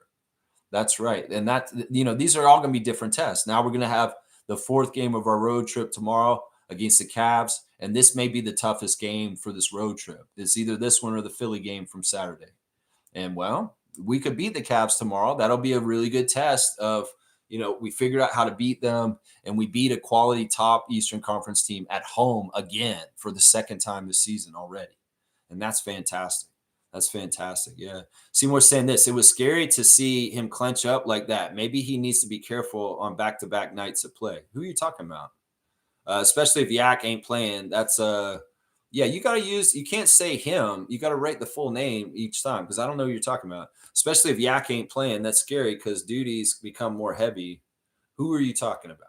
Who's scary to see him clench up like that? Who are you talking about? I don't even remember anybody clenching up. I don't know. Seymour, you're going to have to elaborate. Proper nouns, no pronouns. Pronouns don't give me what the information is. Kaloy saying this, Scotty is just so dynamic. I can see the big picture. We're going to have a mini Joker that defends 1 through 5 in the league. Better get ready. Cade and Mobley might be shining more now, but Scotty is coming. Yeah, Cade Cunningham's really getting a lot of praise and lauding for, and it's true. I mean, this is very admirable. Cade comes in as the number 1 pick to the Detroit Pistons, and he weathers some losing there. Oh, my gosh. That team lost some crazy losing streaks in his first couple of years and went through it. And now he's pulling them through out of the mud. And in some ways, that's a beautiful, amazing thing. And I really applaud Cade Cunningham for his honorableness to the Pistons organization and what he's doing with them. It's very honorable. And in some ways, I can't hate on him because he's a really good pro and he's doing things exactly right. I have way more respect for Cunningham than Mobley. And Scotty's friend Cade is a great guy. And honestly, him sticking with the Pistons like he has You know what? Those guys are birds of a feather. Scotty is very, very loyal and has the same feelings towards our franchise that Cunningham has for the Pistons. So he deserves that credit, man, because honestly, he went through the fire of losing and all the weirdness in his career so far with the Pistons. To see them coming out the other side and doing much better is fantastic. And Scotty's getting a similar feeling too, in a certain way with us also. So yeah, I'm all about that, man. Yeah, Scotty's going to be very interesting. In some ways, I can't totally understand who he can be because I can't totally imagine it. It's going to be something revealed to us slowly and more over time. And at some point, we're going to be like, holy shit, did we see Scotty being at this point 6 years in? I'm just saying, it's going to be like that, guys. We're going to be like, holy crap, this is totally other level all of a sudden. I'm telling you. Nins is here. Good to see Nins, our Raptor Freak in Philly, our Discord server admin, and also a very productive person for this channel. He's the guy who's in charge of our emoticons, and thank you for supporting the channel also, man. Holy shit, my childhood friend is on the Maine Celtics. I didn't know until you just said it. Oh, you have a friend on the Maine Celtics? Rasul Diggins? That's interesting, man. That's very, very interesting. Hang on, where's that page? I had that up for a second. Where did I do that with that? All right, do it again. Do it again, Lex. Write it in so you can see. This is interesting. You say your friend is on the Maine Celtics? Rasul? Rasul Diggins, yeah, from Massachusetts, 6'2" guard, 185 pounds. Yeah, Rasul Diggins is on the Maine Celtics. So yeah, definitely watch the 905 game tonight to see your buddy playing in there. He went to UMass. Yeah, there you go. That's cool, man. Let's see what else. I just read off one of Nin's friends in the report there. That's crazy. Neil saying this team sport. Not all of our guys will go off at the same time. They chipped away at the win and close it out. That's right. That's right. Seriously. I mean, there's somebody gonna always look at the dark spot in the whole thing, so you can't see it the bright side. You know, when we lose and we're in really bad places, I'm trying to shine the light on the good side. Meanwhile, we got the inverse, the yin to the yang, negative ninnies who want to look at the dark spot in the bright side of things when we are doing good. I can't stand these people. Once again, these are probably more Leaf fans than Raptor fans. The pessimistic, I want to nitpick every single fucking little thing. Seriously, because that's their energy and their fucking fan nation. And in some ways, I ain't got no place for science lab hockey people coming here.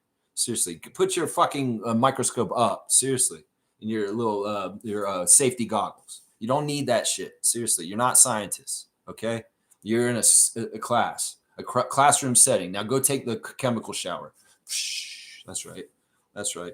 Let's see. Chloe's saying this. One thing I like too is the 2-guard lineup with IQ and Shed, with Shed handling the point of attack defense. Yeah, it's an interesting look. It's a speedy look. It's one that I want them to discover more and more about. If the other team is playing a smaller lineup, we can get away with it more. Maybe there's certain points in the game where we can get away with it more. Maybe IQ and Shed have a certain dynamic when they're on the court together that Darko likes, that he wants to utilize in specific situations, just like a battle dick formation, the quick shed formation. It's going to be a new formation we'll talk about. Quick shed, battle dick. These are formations on the court that we're seeing. That's right. We're seeing them. That's right. Let's see. Trevor's saying, IQ, tell the reporter, did you see the ball go down and come back out? Yeah. Yeah, I like that they're sassy with them. In some ways, don't fucking be personable to them if they're disrespectful to us. Seriously. If they're going to be disrespectful and negative ninnies and Eeyores like Michael Grange, you go ahead and set them straight. You go ahead and take their shit and turn it into sunshine, because they're going to come at us with shit and questions and pessimism and sadness and, oh, this and that. And y'all turn it right around on them and show them a lesson of sunshine and say, no, we don't see it this way. We're positive. We have abundance mindset. We're thinking about the bright side of things. We're aiming to win and succeed. We're not aiming to lose, Michael Grange, with your sad ass voice and the way you ask shit. Seriously. I love that. I want them to be more sassy with them, more and more. I like this energy because in some ways, Darko's been very nice and in some ways overly nice with the press when they've been absolute dicks. Well, he's bowing up a little bit more verbally and setting them straight at this point. I love it. I love it. Smith saying this, that Brooklyn team is so bad. Raptors should have won by 20. Yeah, that could have happened. We didn't play this smoothest game, smooth. That's for sure. We had stuff we could have done better, and we could have beat them by more. I agree with you. But the one thing is the assignment is just to get the W. And in some ways, there's some room for error with the Nets that we can't have against the Cavs tomorrow night. So, yeah, we got to clean up the turnovers. We got to clean up certain things like boxing out, especially against the Cavaliers when we play them on Thursday night. So, yeah, we can get away with it against the Nets and still get the W, but we cannot play that bad against the Cavs and expect to win. That's it right there. That's it right there. Kaloy saying, man, Darko ball is so fun to watch. I like the passing. I like the unselfishness. I like the diversity of our scoring and the different people who get the scores. I think that Colin Murray Boyles has been so much fun, man. You guys know this stat? Listen, this is crazy. This is the stat of the day. Colin Murray Boyles hit his 9th NBA three-pointer last night. His 9th one in 11 games. You guys know how many three-pointers he made in 2 years playing for South Carolina? 9. So Colin has matched his total three-point output for 2 years of playing college basketball for the Gamecocks in 11 games of NBA.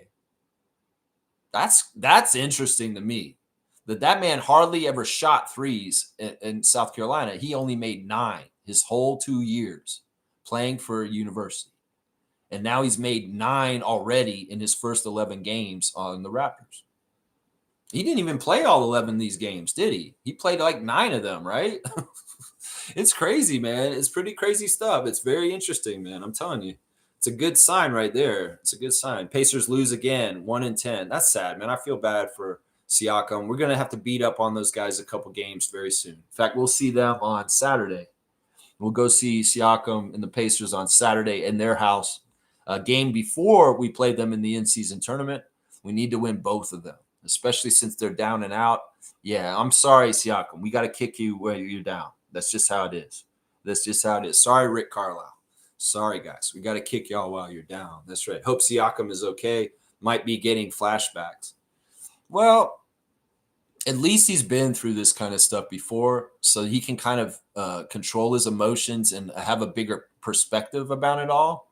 You know, having gone through it and gotten to good times again afterwards, like last year and going to the finals. I don't know. He's probably very much wanting Halliburton back as soon as possible. Seriously. But I don't know if that team's built to win anymore at this point. I don't know, man. The Pacers are so weird. I feel bad for them. They've been so successful the last 2 years, but they're in such a bad place right now. Really, really bad place. But we need to beat them each time we play them this month. Both games. That's right. Kareem saying, who do I talk to so we can get AJ as a regular part of this rotation? Okay. You didn't hear my answer yesterday. And obviously you didn't go back and listen. This is what I'm going to say, Kareem. AJ Lawson's not coming up right now because we're healthy. That's it, pure and simple. The Raptors are extremely healthy right now. We had Abaji and Mamu out last night, but did we really lack for having players? No. Last year, we were hurt at the beginning of the year. We had major injuries at the beginning of the year, and we needed our two-ways at the beginning of the year because the two-ways only get 50 games with the Raptors. There's only 50 games where those guys can suit up and be on our bench and available. We've used Elijah and Chucky once this season dressed up, and they didn't even get in the games. We've already used one of their eligible games. Chucky only has 49 more games for the Raptors because he came and he dressed for a game last week, but he didn't actually get to play. Elijah, same thing. He got dressed for one game, and he didn't actually get in the game either. So they have to manage these G League two-way games. Two-way players. And right now, there is no need for AJ Lawson, Elijah, or Chucky on the main squad because we're completely healthy, Kareem. So I know you want AJ on the big squad, and he will get there. He will get there, and so will Chucky and Elijah. It's a matter of time they will get up there. But right now, there's no reason for them to be up because we're extremely healthy, and we're doing things in our hierarchy of things the way it is. In some ways, AJ Lawson's helping 905 get off to a really good start. And, you know, we could win the Showcase Cup in the G League this year. In some ways, let's go for it all. Let's balance it all. If there's no minutes on the big squad for AJ, why the fuck should we bring him up right now? Seriously, does that make any sense? We were already at a logjam with Abaji, Dick, Battle, and Walter. How the hell is AJ going to get in there too? So think about this. There's 2 things that are going to happen for AJ Lawson that'll get him on the main squad. And we don't want either of them to happen. Well, one of them will happen. But one of them we don't want to happen. That's injuries. If AJ's playing for the main Raptors, then we have injuries, and that's not a good sign, Kareem. It's not a good sign. So AJ Lawson will get up and play for the Raptors at some point. Let's be patient. Let's let that shit happen naturally the way it's supposed to. And, he may get up there after the trade deadline. Let's think about this. Kareem Thomas.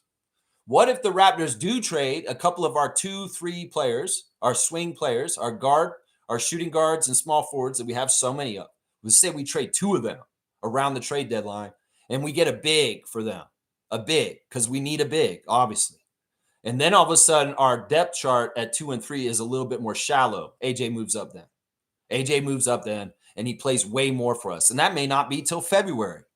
So seriously, let's show some patience here.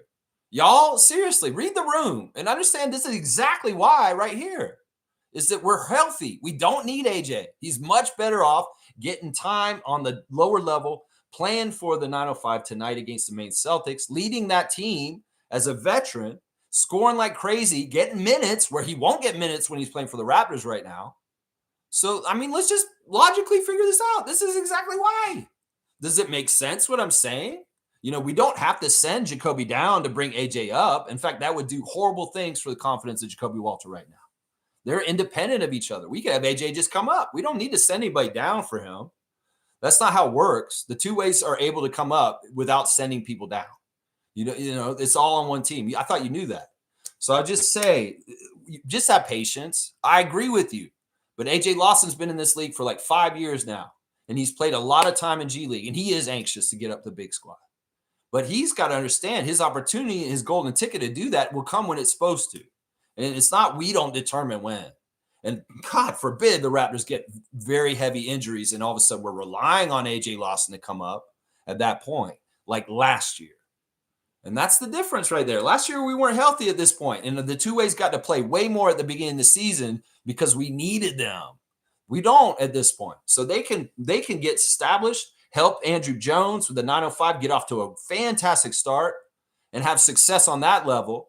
And when things change over the course of the season, as they do, we'll adjust and then we'll bring them up. And they're going to get their time.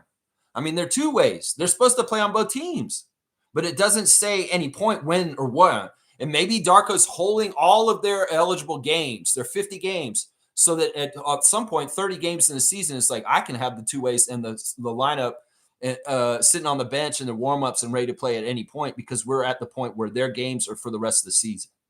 We didn't play them for 30 games at the beginning of the year, but for the last 50 games of the season, they're eligible, and I can just have them available for me. So a little bit of elaborating on this whole subject. You kept bringing this up. Does this make sense to you?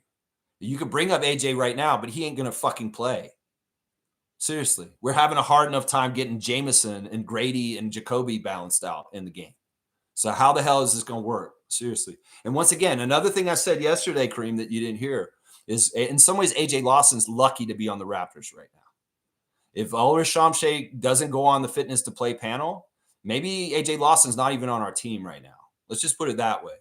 So this guy's awesome. I love AJ, and I know he's going to be successful. I know when the opportunity comes to him, he's going to jump on it, and he's going to get it, and he's going to be fine. It's just it all has to happen on his own time and its own schedule. And I'm not ready to have a bunch of Raptors on the DL just to fucking get AJ Lawson up to get some minutes. So that's it right there. That's it right there. I love my 905. And you know what? AJ loves playing in Mississauga for his grandma, who comes just down the street from Brampton to get to the arena and doesn't, it's easy for her to get down there. So even if you think that this is so horrible, you hear AJ Lawson saying, I'm going to prove everybody I'm a real bona fide full-time NBA player and not just a two-way. He will get this. I believe this too. It's just that it has to happen in the right timing, in the right path, in the right way that it's supposed to happen. And I'm trying to lay it out for you just so you can understand. Seriously, that's it right there. We're not injured. He's no need to be up. And he's much more useful on the two-way, on the down with the 905 right now. So you can watch him play. He'll play tonight against the Maine Celtics. And he's going to kick some ass too. Watch. Kaloi's saying this, AJ's time will come. We might see a trade for a big with all. See, he's kind of repeating what I said yesterday with all our backlogs with the shooting guards, and then it will make more time for Battle and AJ.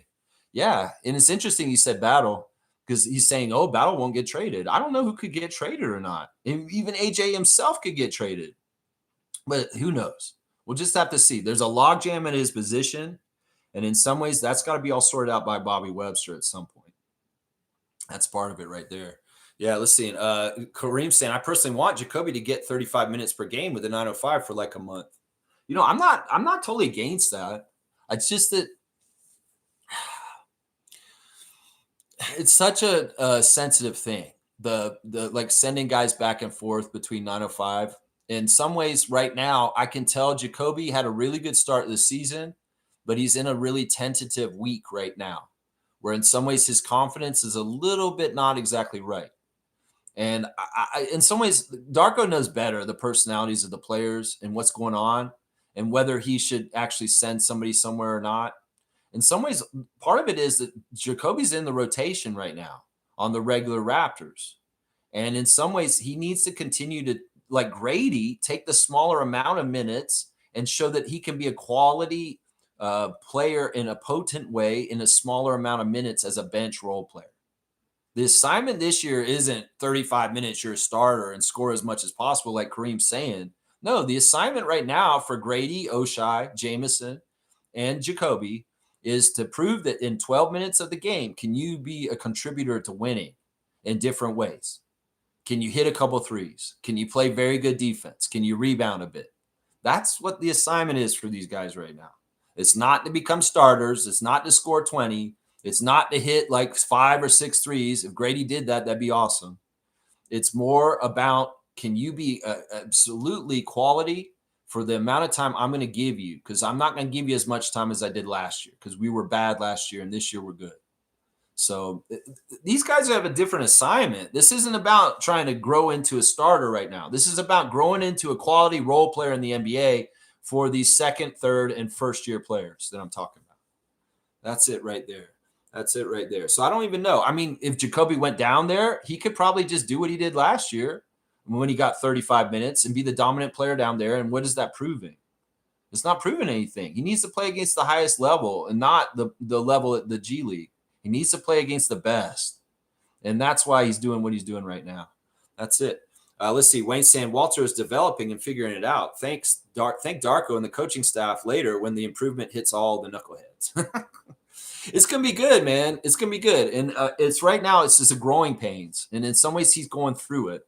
He's going through it. Him and Grady, especially. Those two right now are not having the most smoothest season so far, but they're learning from this deeply. Trust me. Both of them are learning from this deeply, deeply, deeply. Yeah, Mo's here. Good to see Superfan Mo. Always so happy to have the greatest super fan of the Toronto Raptors, Monique Lawrence, in the chat. Always love having her here. Good morning, Raptor Freak crew. Happy for IQ. Man, game wasn't pretty to start. The season way to push through the criticism, etc. Yeah. The first quarter was a little rough. They didn't start right. And Michael Porter and the Nets jumped out on us. Claxton was really good at the beginning of the game. Claxton, yeah. And there were different annoying people on the Nets side of things. Let me go give them some flowers on the other side. Of course, Porter with 21 points. He shot horrible though. And he was goofy, man. He was goofy. Claxton, I thought, was their best player last night. He had 21, 57% shooting. He made all of his free throws, 8 rebounds, 4 offensive. He was a problem at times. Dolman was better. He was very good from 3, 4 of 8 from 3 last night. He was very annoying for that. In some ways, I'm like, man, maybe he should be on my fantasy team. I don't know. Maybe somebody else went and got him. But yeah, those 3 guys were the main cogs for them. Clowney a little bit too also. But yeah, what were you talking about? We were talking about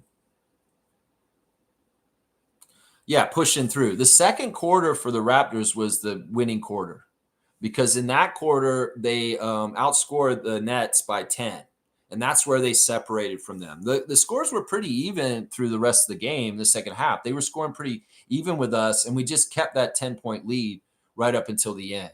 So we separated from them in the second, broke the game open then, and then maintained a 10-point lead up until the end. I mean, it fluctuated. It went lower and higher, but we got it kept at 10 by the end of the game regardless, because they scored the same amount of points as us. So we actually only outscored them by 2 points in the second half.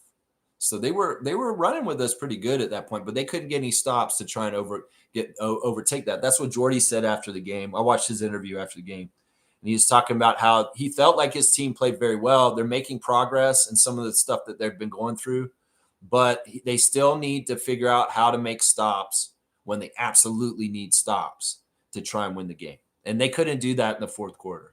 And in some ways that was Brandon, some ways that was IQ, in some ways that was RJ, that they couldn't stop in the fourth quarter, just hitting shots and doing what they do. That's right. That's right. Let's see. Kaloy saying this. The Luka trade is 10 times worse than the Vince situation. It'll take decades for true Mavs fans to recover. No, they're very similar, actually, man. They're very, very similar. So similar. In some ways, they smack of similarity in NBA directives from the head office. They really do. You're making me traumatized because you're making me try and think about how bad that was. And it was super bad, Chloe. I don't remember. I don't know where you were in your life and how involved in the Raptors you were when we traded Vince. I was like I am now. And it was bad, dude. It was bad. I don't know if I could say that this is worse. I think they're equal. I think they were equal.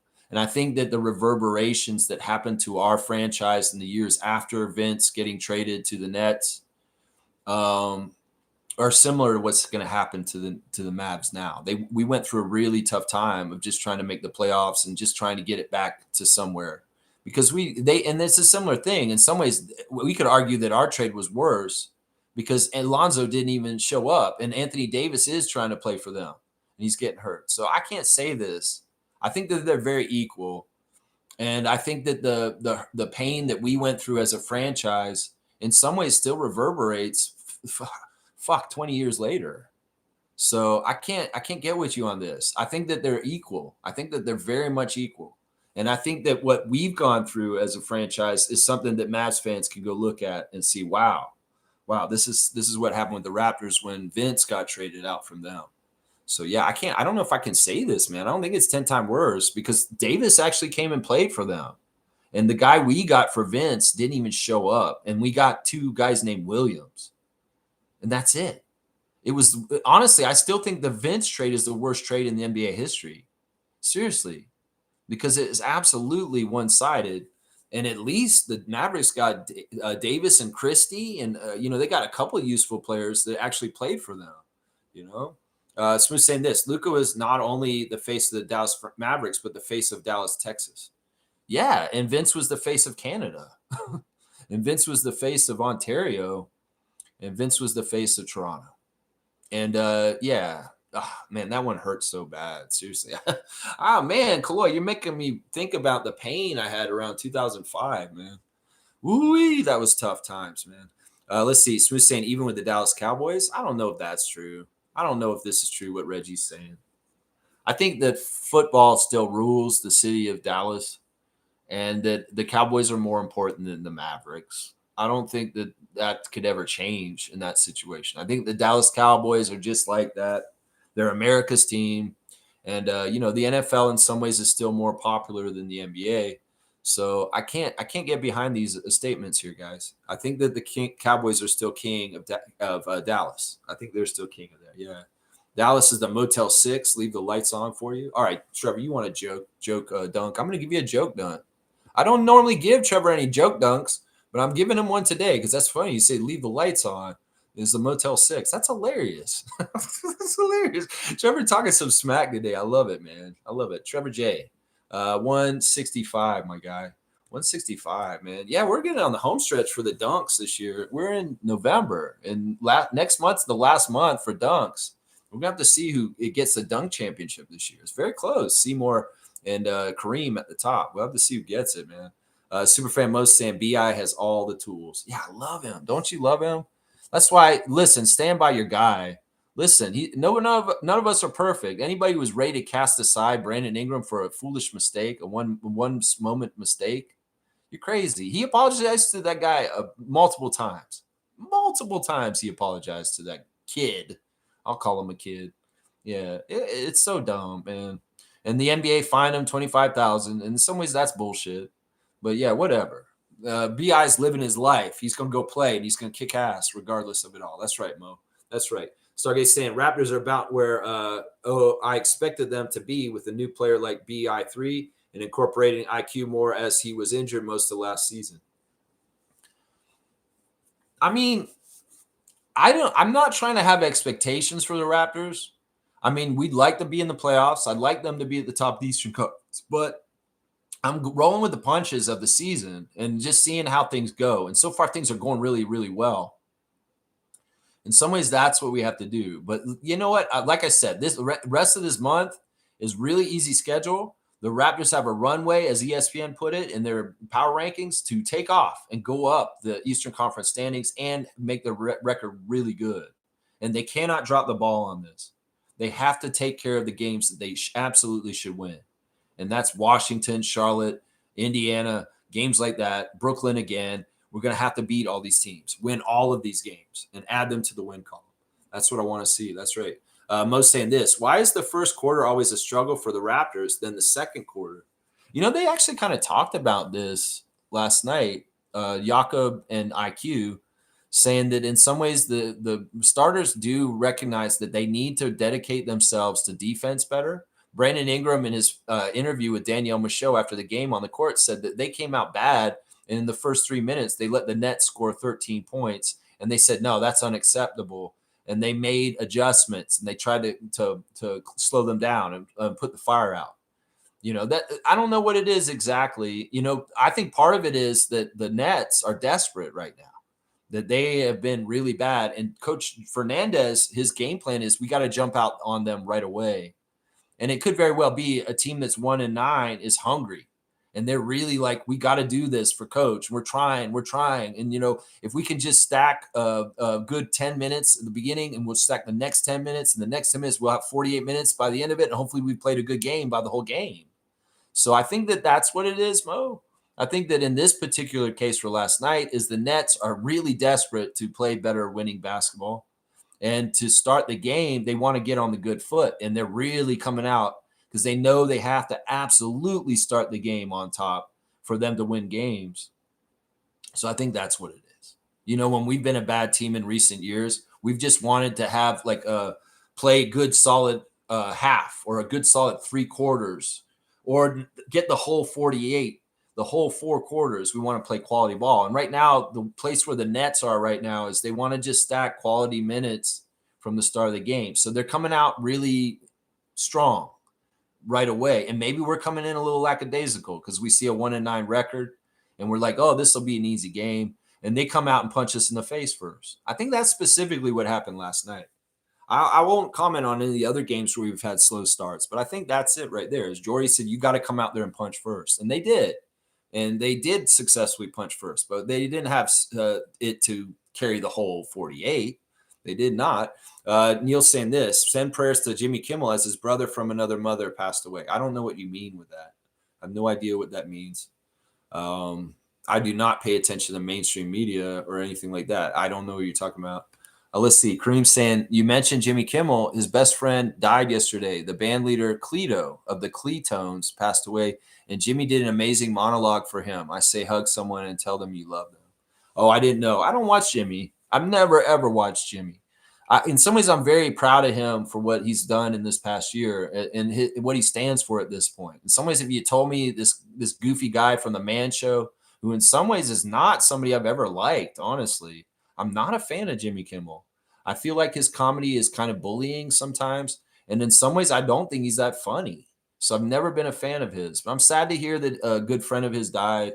And I'm very proud of him for his part in free speech movement this year. Seriously. So it's weird. My favorite part of Jimmy Kimmel's career was Ben Stein's Money. When he was like the host of that show with Ben Stein. Even then, he was kind of cocky and a jerk then too. But I can't stand him from the Man Show. They were drinking so much and acting like asses. And in some ways, he has a part in toxic masculinity in the history of the world, honestly. And in some ways, his body of work is not respected by me. But, you know, I feel bad for him losing a friend. And if he did a beautiful tribute in a monologue last night, that's amazing. And I like Kareem's sentiment of reach out. and say something to people today, because you don't know if today is today. You don't know if tomorrow's promise. Yeah, that's an important message right there. Stargate saying Jacoby is going through his sophomore slump. That's all. He will be just fine. He's going to be a star player. You just wait. Yeah, the main thing with Jacoby that I watch for is he doing his fundamentals? You know, that's the one thing that Jacoby Walter, even if he's not making shots, if he's doing his fundamentals as far as his footwork, his boxing out, the way he plays defense, making his free throws, I'm fine with him, because I like what Stargate just said. It is this bit of a sophomore slump and just an adjustment to the overabundance of talent on the Raptors at this point. That everything shifts back. Last year was a rebuilding year for sure. This year is a year to win. And the style and the way we play, in some ways, the talent gets bumped down the rungs and the ladder a little bit. And that's just how it is. In some ways, we didn't want to totally start rookies last year, but we did have to because of injuries to Yak and our IQ and different people. And that's why Shed and Walter got to look so good in their rookie year. But this year, we're talented, we're healthy. And in some ways, they have to find a new route to do what they do. Shed's bona fide. He's good. But Walter, it's a little not as clear with his role and his contributions on a consistent level. And the same thing with Grady, and the same thing with Oshai. It's just part of feeling it out. It's part of being the NBA. It's not, you're not going to have the same role for your whole entire life unless you're a certain player of a certain level. And in some ways, you got to be willing to show that you're flexible with your NBA team and doing what it takes to help them win. And that's what Jacoby and Grady have to do right now, guys. You wait, and Stargate will be right. You guys, he will be right. Yes, the first quarter seems to always be an issue with the Raptors, even with previous iterations of the team with different personnel. It's weird, but it seems like they back to the "we the fourth" moniker. You know, this is not totally true. I think the game on Sunday that we played against, who do we play? I don't even remember. No, it wasn't Sunday. It was actually, there was a game we played recently where we jumped out on the other team. Didn't we jump out on the Sixers? Like, we were beating the Sixers bad at the beginning. It was like 15-6 at the beginning of the game because people were hitting threes like crazy. So I don't know if this is totally true. I don't think this is just a given that the Raptors start bad in the first quarter. I think it's different each game. It may look like they start bad all the time. I think I would be more worried about how they play in the third quarter. That's always been a problem for the Raptors in their history. And Monique always notes how they come back from halftime. But I don't want to say that they start games bad. I think that may have been something we did last year more, but I'm not going to say it for this year. There's not enough evidence. And there have been games recently where we've started really well and we've jumped out to the 10-point lead in the first quarter. So I don't want to say that this is true. I think this may be from last year that we really were bad at starting games in the first quarter. I don't think this is actually a narrative because we have come out and played very well in the first quarter in some games too, and jumped out to 10-point leads instead of the other team. Yeah. Let's see. Yes, the first quarter always seemed to be. No, I don't agree with that. It's weird, but seems like they're back to the "we the fourth" moniker. Well, the "we the fourth" moniker, I don't even remember that being a thing. But the Raptors are definitely taking attention to detail in the fourth quarter to close out the game and using a game plan intelligently. There's a rededication to defensive intensity and doing their assignments late in the game. And at that point, usually the other team is winded because we ran them all over the court for 3 quarters. And there's a real difference of excellence in being able to guard them because for some reason we ratcheted it up in the fourth quarter when they're tired and they're falling out, and we're ratcheting up our intensity. And that's been a big key to that. And I think that this is something we've done for a couple of years now, actually, with Darko as our coach. Yeah. Stargate saying, wait till Colin really gets it. Watch out, especially if he had some muscle. Yikes. Yeah. Like the path that Scott has had with his body to get to this point where he looks like almost the same size as Jakob. You know, Colin Murray Boyles will go through a transformation of being more strong, and he'll also become more aware of just how powerful he can be on the court and the opportunities that are around him and what he can do. He's already working in the paint and being successful with layups and dunks and close to the basket stuff. And in some ways, rookies normally have a much tougher learning curve coming in the league, scoring right next to the basket. He's ahead on that already too. Seriously, he shouldn't be such a proficient scorer near the basket already. There should have been a learning curve of like, you're going to get blocked. You're not going to make this because they're going to foul you and pull you down. No, quite often he's finishing and executing the shots and he's getting them to go through. And that's not normal for a low post player that's a rookie. That is not. In some ways, he's advanced for that part too. Yeah. Chloe saying, man, the Ingram trade and Colin Murray Boyle's pick should have saved Masai's job. Fuck you, Pelly Ned. Well, that was never a part of why they were doing what they were going to do. It was never about. There wasn't anything Masai could do to save his job. He did everything perfect. There was nothing wrong with what he did. This is totally a discriminatory firing. This is totally a personal firing. I've said this to y'all over and over again since it happened. This had nothing to do with what's good for the Raptors. That had nothing to do with Masai doing a bad job. This had nothing to do with money because they paid him the money he was owed this year anyway. And he could have been running our team still this year because he's getting paid to do it anyway. But he's not involved because Rodgers hates him. Rodgers hates him. He hates him because he's a successful black man who's done extremely good things. He's charismatic. I've likened it to why Trump hates Obama. It's a similar fucking thing. Is in some ways these crusty ass old white guys who got everything handed to them because their fathers were rich and didn't have to work for nothing. They don't like people who come from nowhere, and especially minorities who come from nowhere that are absolutely charismatic and really good at their jobs, and they're amazing. So there's a jealousy on the down low. There's different problems here. So once again, Masai was dismissed because of personal grudge. It had nothing to do with money. It had nothing to do with whether he's doing his job right or not.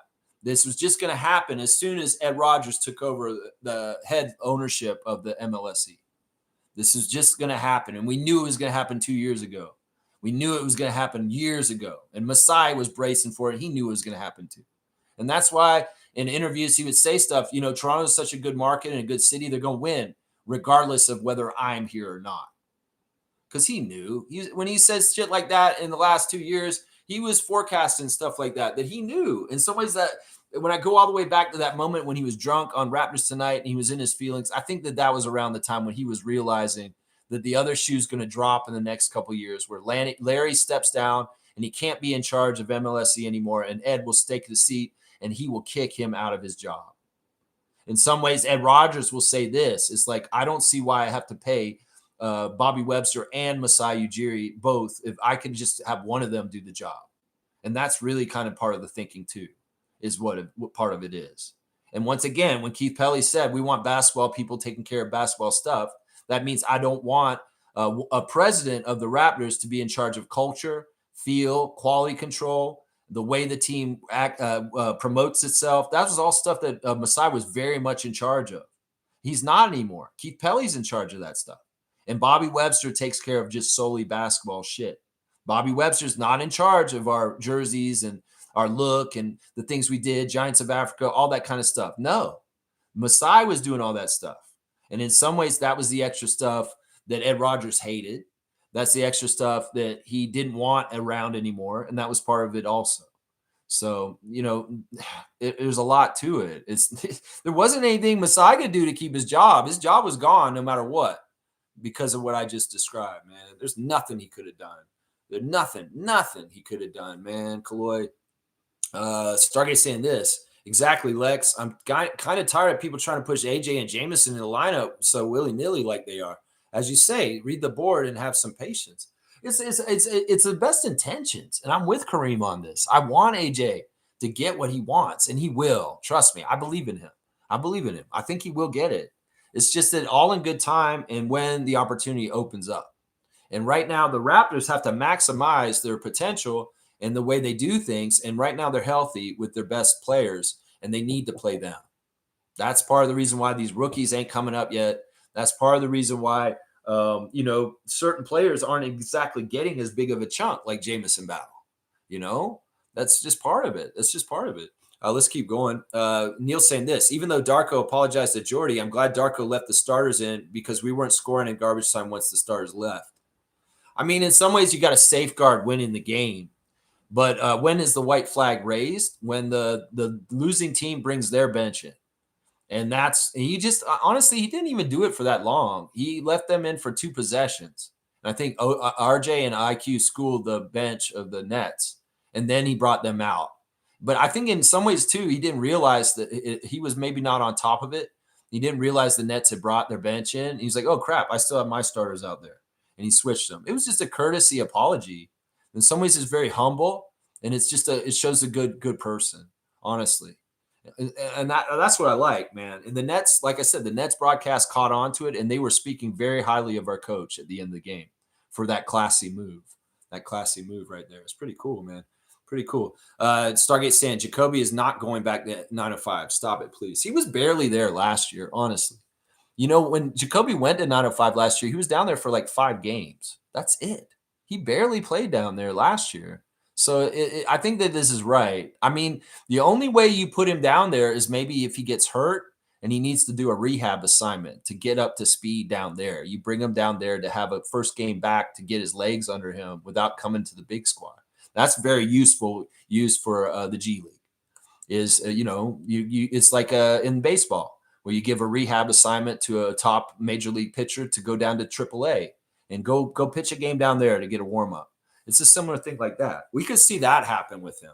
But I think it's very unlikely, like you're saying. It seems like Mobo and Battle are more likely to get switched back. But even Battle doesn't seem like he's going to get sent down there because he could have in some ways been sending Battle with Mobo as a pair to help Andrew Jones. Like Mobo's playing tonight for 905 against the Celtics. So it's showing that Battle is very useful in what he's doing for Darko right now, that he does not want him to be anywhere away from the main squad Raptors because the thing he's using him for is very useful right now. And I mean, this is part of it. Like, if you're in the rotation on the Raptors and you're playing most of the games like Walter and Battle are, then you're probably not going down there. You're probably not going down there. Yeah. Let's see. Jimmy Pope is back. Wow. Great to see a longtime Raptor freak back in the chat with us, man. He said, out of Jacoby, Grady, and Battle, who do you think should be getting more run on the regular team? And what up? Been a while, man. Jimmy, this is awesome to see you, man. I want to give you a dunk for showing up. It's always fun to see somebody return after not seeing them for a while. Once again, I'm not keeping attendance. I love all you guys. And I'm never, ever judging y'all if I don't see you for a while. This is always a place that's welcome for people to come back, as long as I haven't banned you from the channel, to come back and say hi and be a part of. Yeah, this is an interesting question. I mean, Grady is number one in the priority list out of those three guys. Jacoby's second and Battle's third. Even if Battle has done amazing things, in some ways people would say Battle should be ahead of them. Once again, it's the investment of the draft pick and the money with the players. And Battle is something like we're just winning with. Like he's cheap. He's been converted. He came from nowhere. We didn't even draft to get him. He's been a freaking blessing. But, we drafted to get Grady and Jacoby. And in some ways, they're an investment that we need to pay off. So in some ways, there's more allowances for opportunities for them, because they're in some ways, we really want them to be successful. Everything with Jameson that we get from him is just gravy. And on top is just amazing. So that's the way I look at it right there. Jimmy, so happy to see you back, man. And I hope you're back more often going forward. Chloe saying this, I think right now Battle is close to a finished product. I don't know if that's true. Dick and Jacoby have higher floor, and it's imperative to develop them. I like them all. All in the end, I think Battle is the one we keep. I think Battle's the most sure shot kind of like Sam Hauser, Merrill, just that kind of shooter, Jason Capono kind of guy. Grady it's tough, man, because Grady's getting open threes recently and he's not nailing them. It's annoying me. Like he's getting wide open threes and he should just be money. They should be like free throws for him. And in some ways that, I'm not trying to say who I want to trade or anything like that, because I don't want to even make my opinion known on that. I think the easiest person to trade in the whole situation is Abashi, because he has an extension that's coming up next summer. And in some ways that would make more work and more money. And in some ways we may not want to invest in him going forward. But who knows? I mean, it's tough to say. Like, I really like Walter a lot in a couple different ways. I feel like Walter may be the more sound pro long term out of all those guys. But, in some ways, Grady, I have some worries about. I really do. I don't know. We're just going to have to see how it plays out. I want to wish them all the best and all of them success. And we'll just see how it all plays out. There's going to be tough decisions for Bobby Webster at some point, no matter what. We know that's going to happen. Yeah, we know that's going to happen. Cool Cat's here. Good day, Raptor Freak Crew. Good day to you, Cool Cat. Great to see you. Stargate saying Grady has got to start hitting his shots consistently. I know. I just said that. Yeah. like soon, because he's been missing wide open threes a bit too much. Wow, I just said that. I didn't even read your comment. It was hidden from me. Yeah, we're thinking alike here. I agree with this. Kaloy saying Grady is more enticing to other teams, so I agree with that. Yeah, we'll just have to see. I don't know. I don't know who's more enticing to other teams to want out of our guys, but there's definitely a logjam there, and there's definitely going to be, if somebody's getting moved, somebody's got to get moved from the 2 or 3 position in our depth chart. It's just how it is. It's just how it is. I'm telling you right now. But did y'all see when Grady and Dick, when Grady and Battle were on the court, there was so much space. I think we need them both. Yeah, Grady and Battle. I mean, I feel like it's true. You can't have enough shooters, and Bobby said that this summer. He said, I don't think that you can have enough great shooters on your team." And in some ways, that I don't know. The biggest concerns with Grady is he going to be a problem with his defense in a weak spot? Because if he's a weak spot on his defense and he just can't be a certain level of a consistent defender, then in some ways he may not be long for our team. I don't know. We're just going to have to see. Let's see. It was bad with me too, Lex. I had to stop watching the NBA and only came back when Masai came back. Fuck New Jersey. Yeah. That it was just tough, man. And the other part that was tough was that Vince came back with the Nets and beat us in the playoffs. And he was very much a villain. This is the thing that people don't realize that are so rosy about Vince Carter at this point. He was absolutely one of the worst villains in our Raptors history. After he went to New Jersey, he was absolutely a villain. He terrorized us. In some ways, he came back and fucked us up, and with a big, huge smile and like a fuck you to Toronto. And I think too many people forget that shit about the part of the chapter with VC.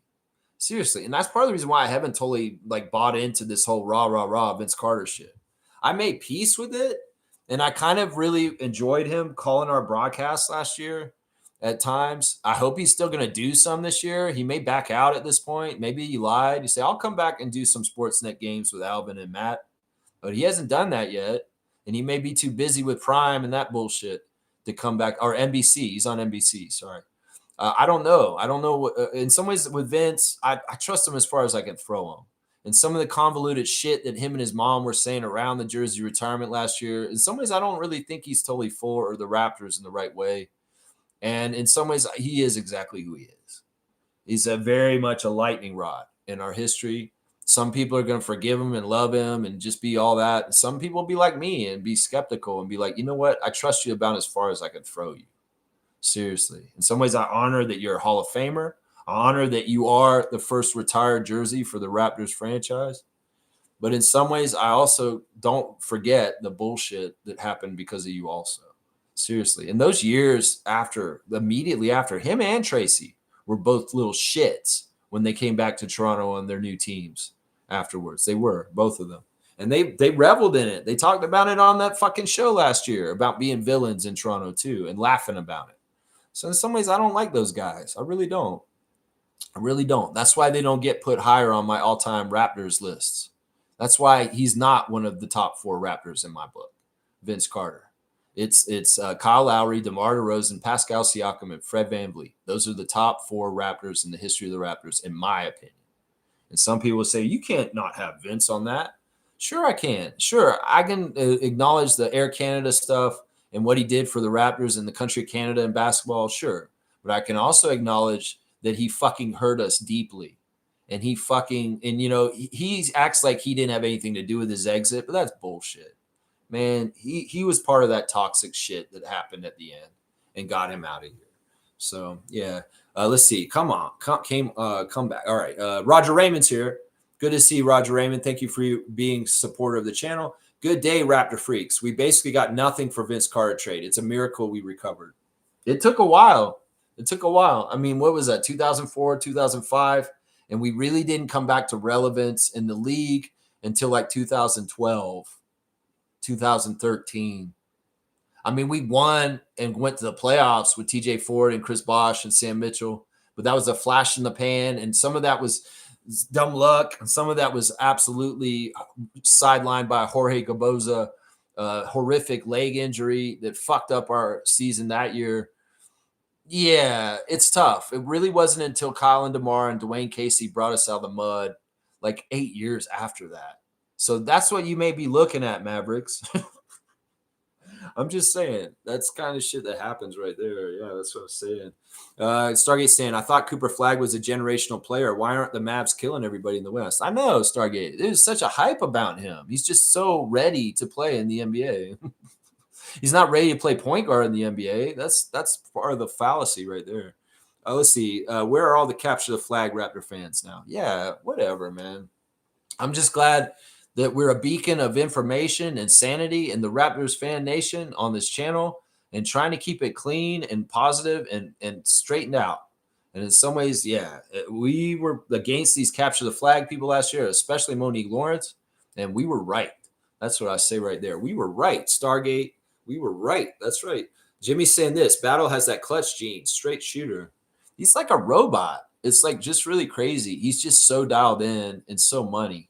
And he has improved since he came to the Raptors. He's really taking our development very well, whether it's his body he's developing, whether it's his skills other than his shooting that he's developing. We saw him get a very nice steal the other day, even though he didn't make a shot. He can contribute in other ways, starting to contribute in more ways like rebounding and defense. And yeah, his shot has gotten better too. Like Darko worked on halfway through the season last year with him with the sidestep 3-point shooting and trying to get him better, like open looks and just kind of like strategies to do that. And I think that Jameson's been very, very much a godsend to our team. We've been very, very happy to have him. Kaloy's saying Battle has the size, hustle, and premium shooting. That's right. And Mo's got my cutoff. W stream, W vibes. I'm at 220. Yeah, we'll get done in 2.5. Go Raptors for life. Keep at it always, Lex. Keeping my limiting my comments. I appreciate you, Mo. Appreciate you when you're here and you help me out like that, man. Yeah, I really do. All right, let me get into my tabs some more real quick. First of all, Straight Goods on Canadian Goods. Guys, Cole's Bookstore is a Canadian bookstore chain that is now owned by Indigo, but Indigo is a Canadian company also. And I went to Cole's recently and I bought some books. And one of the books I bought was Orrin Weisfeld's book, The Golden Generation. This is a book about the rise of Canada basketball into the Olympics and FIBA with people like SGA, RJ Barrett, and Jamal Murray and Dylan Brooks. So I highly recommend this book by Orrin Weisfeld. It's Straight Goods on Canadian Goods. It's a Canadian author about a Canadian subject. Buy it from Canadian. Buy it at Kohl's or Indigo Books and get Orrin's book, man, The Golden Generation. And it's going to be about how Team Canada is getting out of the mud as a program in international basketball, Olympics, and FIBA. So yeah, it's a great stocking stuffer or whatever for people for the holiday season. So Straight Goods on Canadian Goods. Shop at Kohl's and go buy a Canadian book like Orrin Weisfeld's book, The Golden Generation. There you go. Boom goes a dynamite. That's right. All right, let me keep going. Check on your fantasy teams. It looks like HC's got the lead on me in my matchup right now. Bryce is beating Cool Cat. Amit is beating Fiercey. Jason Dukes is beating MK. That's a big matchup right there. Let's see, because they're both undefeated. Oh, wait, Jason's got a loss because of me. Let's see. Nins is beating Omari. Very good. A very close game between James and Kareem. That game is within 5 points. Kaz is losing to Andrew. And Gerald is beating a Logical Raptors fanatic. That's a little look in our fantasy Yahoo Raptor Freak Basketball League. And hopefully you're taking care of your team and upkeeping it and getting the best outputs and outcomes for what you're trying to do. Instagram stories, real quick. Toronto Tempo is doing some interesting stuff today. Guys, go to their website today because they have a survey up that is asking everybody what their intro song should be. Apparently, Lily Singh is on the phone with the new mascot of the Tempo, and she knows who that is. So there's a lot of interesting hype coming up with Toronto Tempo stuff. They want to know the fans' opinion on certain things like in-game arena songs and things that they're going to do, and they want a survey. So you could actually help shape with your opinions some of the stuff that's going on with the Toronto Tempo. You know, they wanted us to try and name the team before and maybe come up with colors. Well, they're asking more details that what the fans want. And there's a survey up on their website. So definitely all of us should check it out and fill it out and let them know what we're thinking about, what we want to do to shape the in-game experience at a Toronto Tempo game. So this is very kind of cool that we get this chance to do this. But yeah, there's Lily on the phone, the chief hype officer with the mascot. She's like talking to the mascot on the phone. That's mysterious. They're starting to build mystery about the mascot for the Toronto Tempo. Chucky Hepburn is celebrating Louisville Cardinals for their wins and starting their season. Of course, he's still with them. 96-88. Let's go, Louisville. Let's go. Jonathan Mobo with his entry pick from being in Brooklyn last night. That's right. He's jumping back and forth between the two teams. Well, he's back in Mississauga now. Morris Peterson is shouting out to his guy. And who is it? Jonathan Quarles. Okay, there you go. Mo Pete and Jonathan Quarles. OG Anunoby got the award for the Knicks. I guess they don't have a chain or something like that, but they give hard hats or something like that. They give a hard hat. The Knicks give a hard hat and some boots to whoever is the hard working guy. But I think Mikal Bridges got it for the one last night. But OG's gotten it before in the past, and he's celebrating Mikal for that right now. Knicks win. I guess they beat the Grizzlies by 13. Chris Boucher is on the move with the Boston Celtics, as always. He's playing for them now. Mamu was back in New York. You know, he kind of grew up in New York, so he went to some special places while we were in town and playing Brooklyn. Because he said, if you know, you know. He's standing outside a certain apartment building, and that may be part of his history. He didn't get to play in the game last night, but yeah, he was having a reminiscence tour back in the city he's grown up with. And there he is with his girlfriend on the court. Really cool to see Mamu with his girlfriend who plays basketball herself. She's a tall lady too. Let's see. Jamison Battles got the score from last night on his Instagram. Jamal Shed is showing that work from this summer that he had this summer with the place he went to where Alex Caruso was also. And yeah, there's one of the plays, one of the great plays that they had in the middle of the game. Him driving in and making a little floater off of a RJ pass. Yeah, just good stuff. 119-109, Raptors over the Nets. Yeah, Emmanuel's got the same post. Grady Dick has gotten one of his nice dunks from the game last night on his Instagram. And there he is coming in the game last night. Scotty Barnes wearing his fit to come into the game last night. And he's like the shed pass with the dime to Colin Murray Boyles for his three in the game last night. That's the play he's got on there. And he's also got the score. Yeah, Raptors just good job taking care of business. The Raptors are doing something. They're giving away a jersey, a City Edition jersey, and hat at Graffiti Alley. They just posted this 11 minutes ago. They're down at Graffiti Alley. If you're down in Toronto, down near Spadina and Queen Street, get to Graffiti Alley right now. If I still lived in Kensington Market, I'd be going there right now to get this City Edition jersey. So if you are anywhere near that part of the city right now, the Raptors have an apparel drop right now at Graffiti Alley. And you can go get a free RJ City Edition jersey. It looks like it's an RJ jersey. It's a number 9. Elijah Martin celebrating. I guess who is that? He's Will Richard, who plays for the Golden State Warriors. His teammate from Florida. Serge Ibaka, where are you? He's on a world tour. It looks like he might be back over in Africa, but I don't know. Serge, man, we got to get you on the Raptors as soon as possible. Teresa Resch is posting the Lily saying on the phone with the mascot thing too, and they're wanting to design your game day with the Toronto Tempo mascot. Learn more about how. They're finalizing the mascot in the game book. So, guys, there's definitely Toronto Tempo stuff to fill out right now. They want to find out what we think, and we should go and tell them what we think on their website, guys. So, yeah, we're going to figure out what this mascot is very soon, I'm pretty sure. Colin Murray Boyles with his fit coming in the game last night. He's listening to Future. Yeah, and there's AJ Lawson with doing the work. He's going to put the work in. He's going to get there, guys. We believe in AJ. And there he is with a fan, giving the Zero Lawson jersey to a fan in the local community here in the GTA, because AJ is a real one like that for our team. Vin Bagnani on the streets of New York, Radio City Music Hall, taking the picture of the iconic New York institution there. And Andrew Jones has posted for today's game. Chucky's on the thing. Raptors 905, Maine Celtics, 7:30, Paramount Fine Food Center. Be there or be square. That's right. There you go. Here's your Instagram stories for today. Checking in. Toronto Tempo has a bunch of stuff to do today. So go check out their website and fill out their survey, guys. Seriously, fill it out. Do I even want to go to Raptors Reddit? Well, the first thing they have on Raptors Reddit is saying Darko politely shuts down reporter who suggests that the team needs more from Jakob. That's what I'm saying. Darko ain't having no mess no more. You guys know him now. He's been polite and nice. And now, no more nonsense. You come at him with nonsense, he's going to set you straight at this point. And I love it. I love it from our coach. In some ways, I love it. That's right. Let's see. What else? Now they're starting to pick up on this. Some people were asking me if the Mavericks are going to have a fire sale because Nico Harrison got fired. and there are players there. Some people are saying we should get Anthony Davis. We should get Anthony Davis. We can't get Anthony Davis. We don't have the price for that. In some ways, it's like, what are we going to trade to get him? And in some ways, he's damaged goods. No, we want Daniel Gafford, guys. And somebody caught on to this on Raptors Reddit. In fact, I had suggested this. Forget that. And somebody said it in our chat yesterday, is that we should get Daniel Gafford. And I was like, you're exactly right. I'd love to get Daniel Gafford.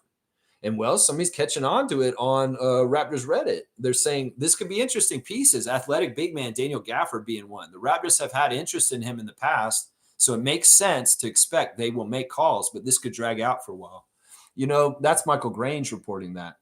I think that even if we have to wait till the trade deadline to trade to get Daniel Gafford, we should.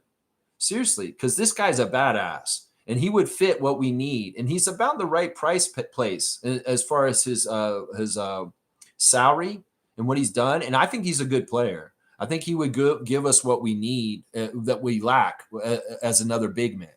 So I'm all for it, Bobby. Once again, if you have a deal to get Daniel Gafford in a Raptors jersey, do it. Do it. I'm saying that right now. I'm not normally a guy who speculates on trades or getting people, but I will say that's a big green light from me. If you can get Daniel Gafford landed in Toronto. All right, let's keep going. Let me see. You guys added some more comments a little bit. Most saying, so Lex, it took me 3 days to finish Eric's book. That's good. I haven't been really reading it that much. Maybe I should read a little bit of it. Should I make that a section of the show? Is like read a section of Eric's book. Yeah, I'm only this far. I read the Tracy Murray part. I've been busy. I don't know. I get weird with books. I don't always read them right away through all the way. I'll sometimes put them on a shelf, and I'll come back 6 months later and read it. I should probably read these books as soon as possible. I haven't even started Oren's book. This book is really good. You got to get this one too, Mo. You know Oren Weisfeld, right? You need to talk to him and see if he'll give you a book too, because this is going to be a good one too. Golden Generation. But yeah, I need to get on this because I'm going to need to do a book report on a Sunday. And these 2 books will be 2 of the book reports I'll do on a Sunday report at some point this year. But I'll have to figure out when they are, and I'll have to have it read by then. That's right. Stargate saying Daniel Gafford as our backup 5 is perfect. Gafford or Lively, please. See, I don't like Lively. The reason why I don't like Lively is because he's more valued by Dallas, and the price would be higher. I think that we could really trade not much to get Daniel Gafford. If we try to trade for Lively because he's younger, and he has a more of a potential in some ways, we may be paying way more for him. And the other thing about Lively is he's not a true center. He's not a true center. And in some ways, he wouldn't exactly do what we want as far as what we want for this positional need. So I'm not big on Lively. I think that Lively is the wrong choice. In some ways, he's the flashy, shiny thing that distracts you instead of getting the right choice. And that's Daniel Gafford. Because Daniel Gafford is a shot blocker. Lively is too, but he's an athletic guy who jumps high, and he's more of a power forward. Gafford's a true center, and we need a true center. That's why I say that right there. Yeah, rebound and rim protection. That's right. That's what these guys do. All right, let's get into the classic card, and we'll do the rundown and get out of here after that. Okay, this is an interesting one. All right, can you see who this is? Full name answer, please. It's not totally classic, but it is a card, and it is on the show. And we need a full name answer for the player.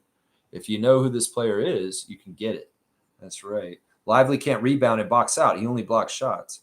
Yeah, he's an athlete. And in some ways, that's the thing. We need a seal. We need a big body that's going to protect the rim. And in some ways, a shot blocker is a help defender sometimes, and not necessarily a front line defender like Jakob. So that's why I like Gafford better. And plus, he's got more years, and he's in some ways he's kind of hit his ceiling. It's not like you're going to pay for a promise like you would with Lively. Devin Vassell is right. Kaloy got it. San Antonio's Devin Vassell and Castle.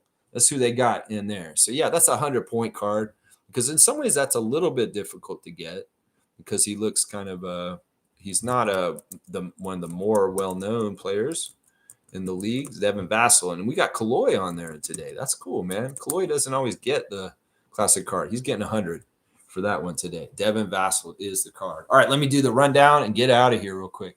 So yeah, last night the Raptors beat the Nets by 10, and now they're 6-5. They've won 5 of their last 6 games. My 5 stars of the game last night were Emmanuel Quickley, Brandon Ingram, Jakob Pertl, Scotty Barnes, and Colin Murray Boyles. And yeah, I mean, I guess I could give a honorable mention to RJ Barrett, even though he didn't shoot that great. He hit very key baskets late that helped us win. So yeah, great job, Raptors, taking care of things. Don't play with your food. Make sure you win. You could have won by more, yes, but you made sure the W came on the right side. The Raptors are playing tonight. Raptors 905 are playing tonight against the Maine Celtics at the Paramount Fine Food Center, 7:30 tip-off. And our referees for tonight, crew chief is Claudia Mula, number 97. The referee is JP Prim, and the umpire will be Tyler Merkovich. And yeah, that game will be on at 7:30. I will be in the YouTube chat.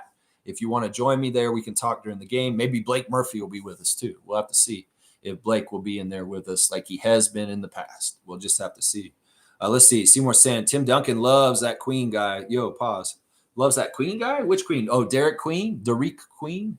Derek Queen? He's had some pretty good games so far for the Pelicans at times. He has. And Ace Bailey's had some nice moves lately too, from what I've seen. Either way, we're out of here. Thanks for watching the Raptor Freak stream today.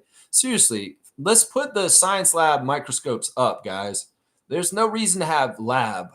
Seriously, you guys are not scientists for basketball that you need to nitpick and put everybody under a microscope. The amount of microscoping that's going on with the Raptors team while they're being successful is unnecessary. And some of this points to overzealous Leaf Nation and nitpicking everything. In some ways, we don't like this action with the Raptors. Stop doing it. We won the game. So what if RJ shot 28% in the game? We still won. That's all that matters. So I'll tell these people that want to be in their lab with their lab partner and their little microscope and their little smock and their little eye goggles and stuff. Put up the microscope. No reason why to be nitpicky and putting everybody on the team under a microscope. So lab is closed. So get the fuck out of school. In fact, it's not time for school. You all go home and just live your lives and stop hanging out in the science lab with your microscopes. Ain't no reason to get so nitpicky. And we're winning. Okay? So just enjoy the game. Seriously. That's what I say to these people. All right, I'll see y'all tomorrow. Let's go Raptors. I'll have the preview against Cleveland Cavaliers, 9:30 a.m. Thursday morning. Let's go 9:05. Let's go Raptors, baby. 9:05, baby. And I'll give you the nice setting behind, and I'll give you a nice little peaceful drop. I'll get out of the way. Here you go.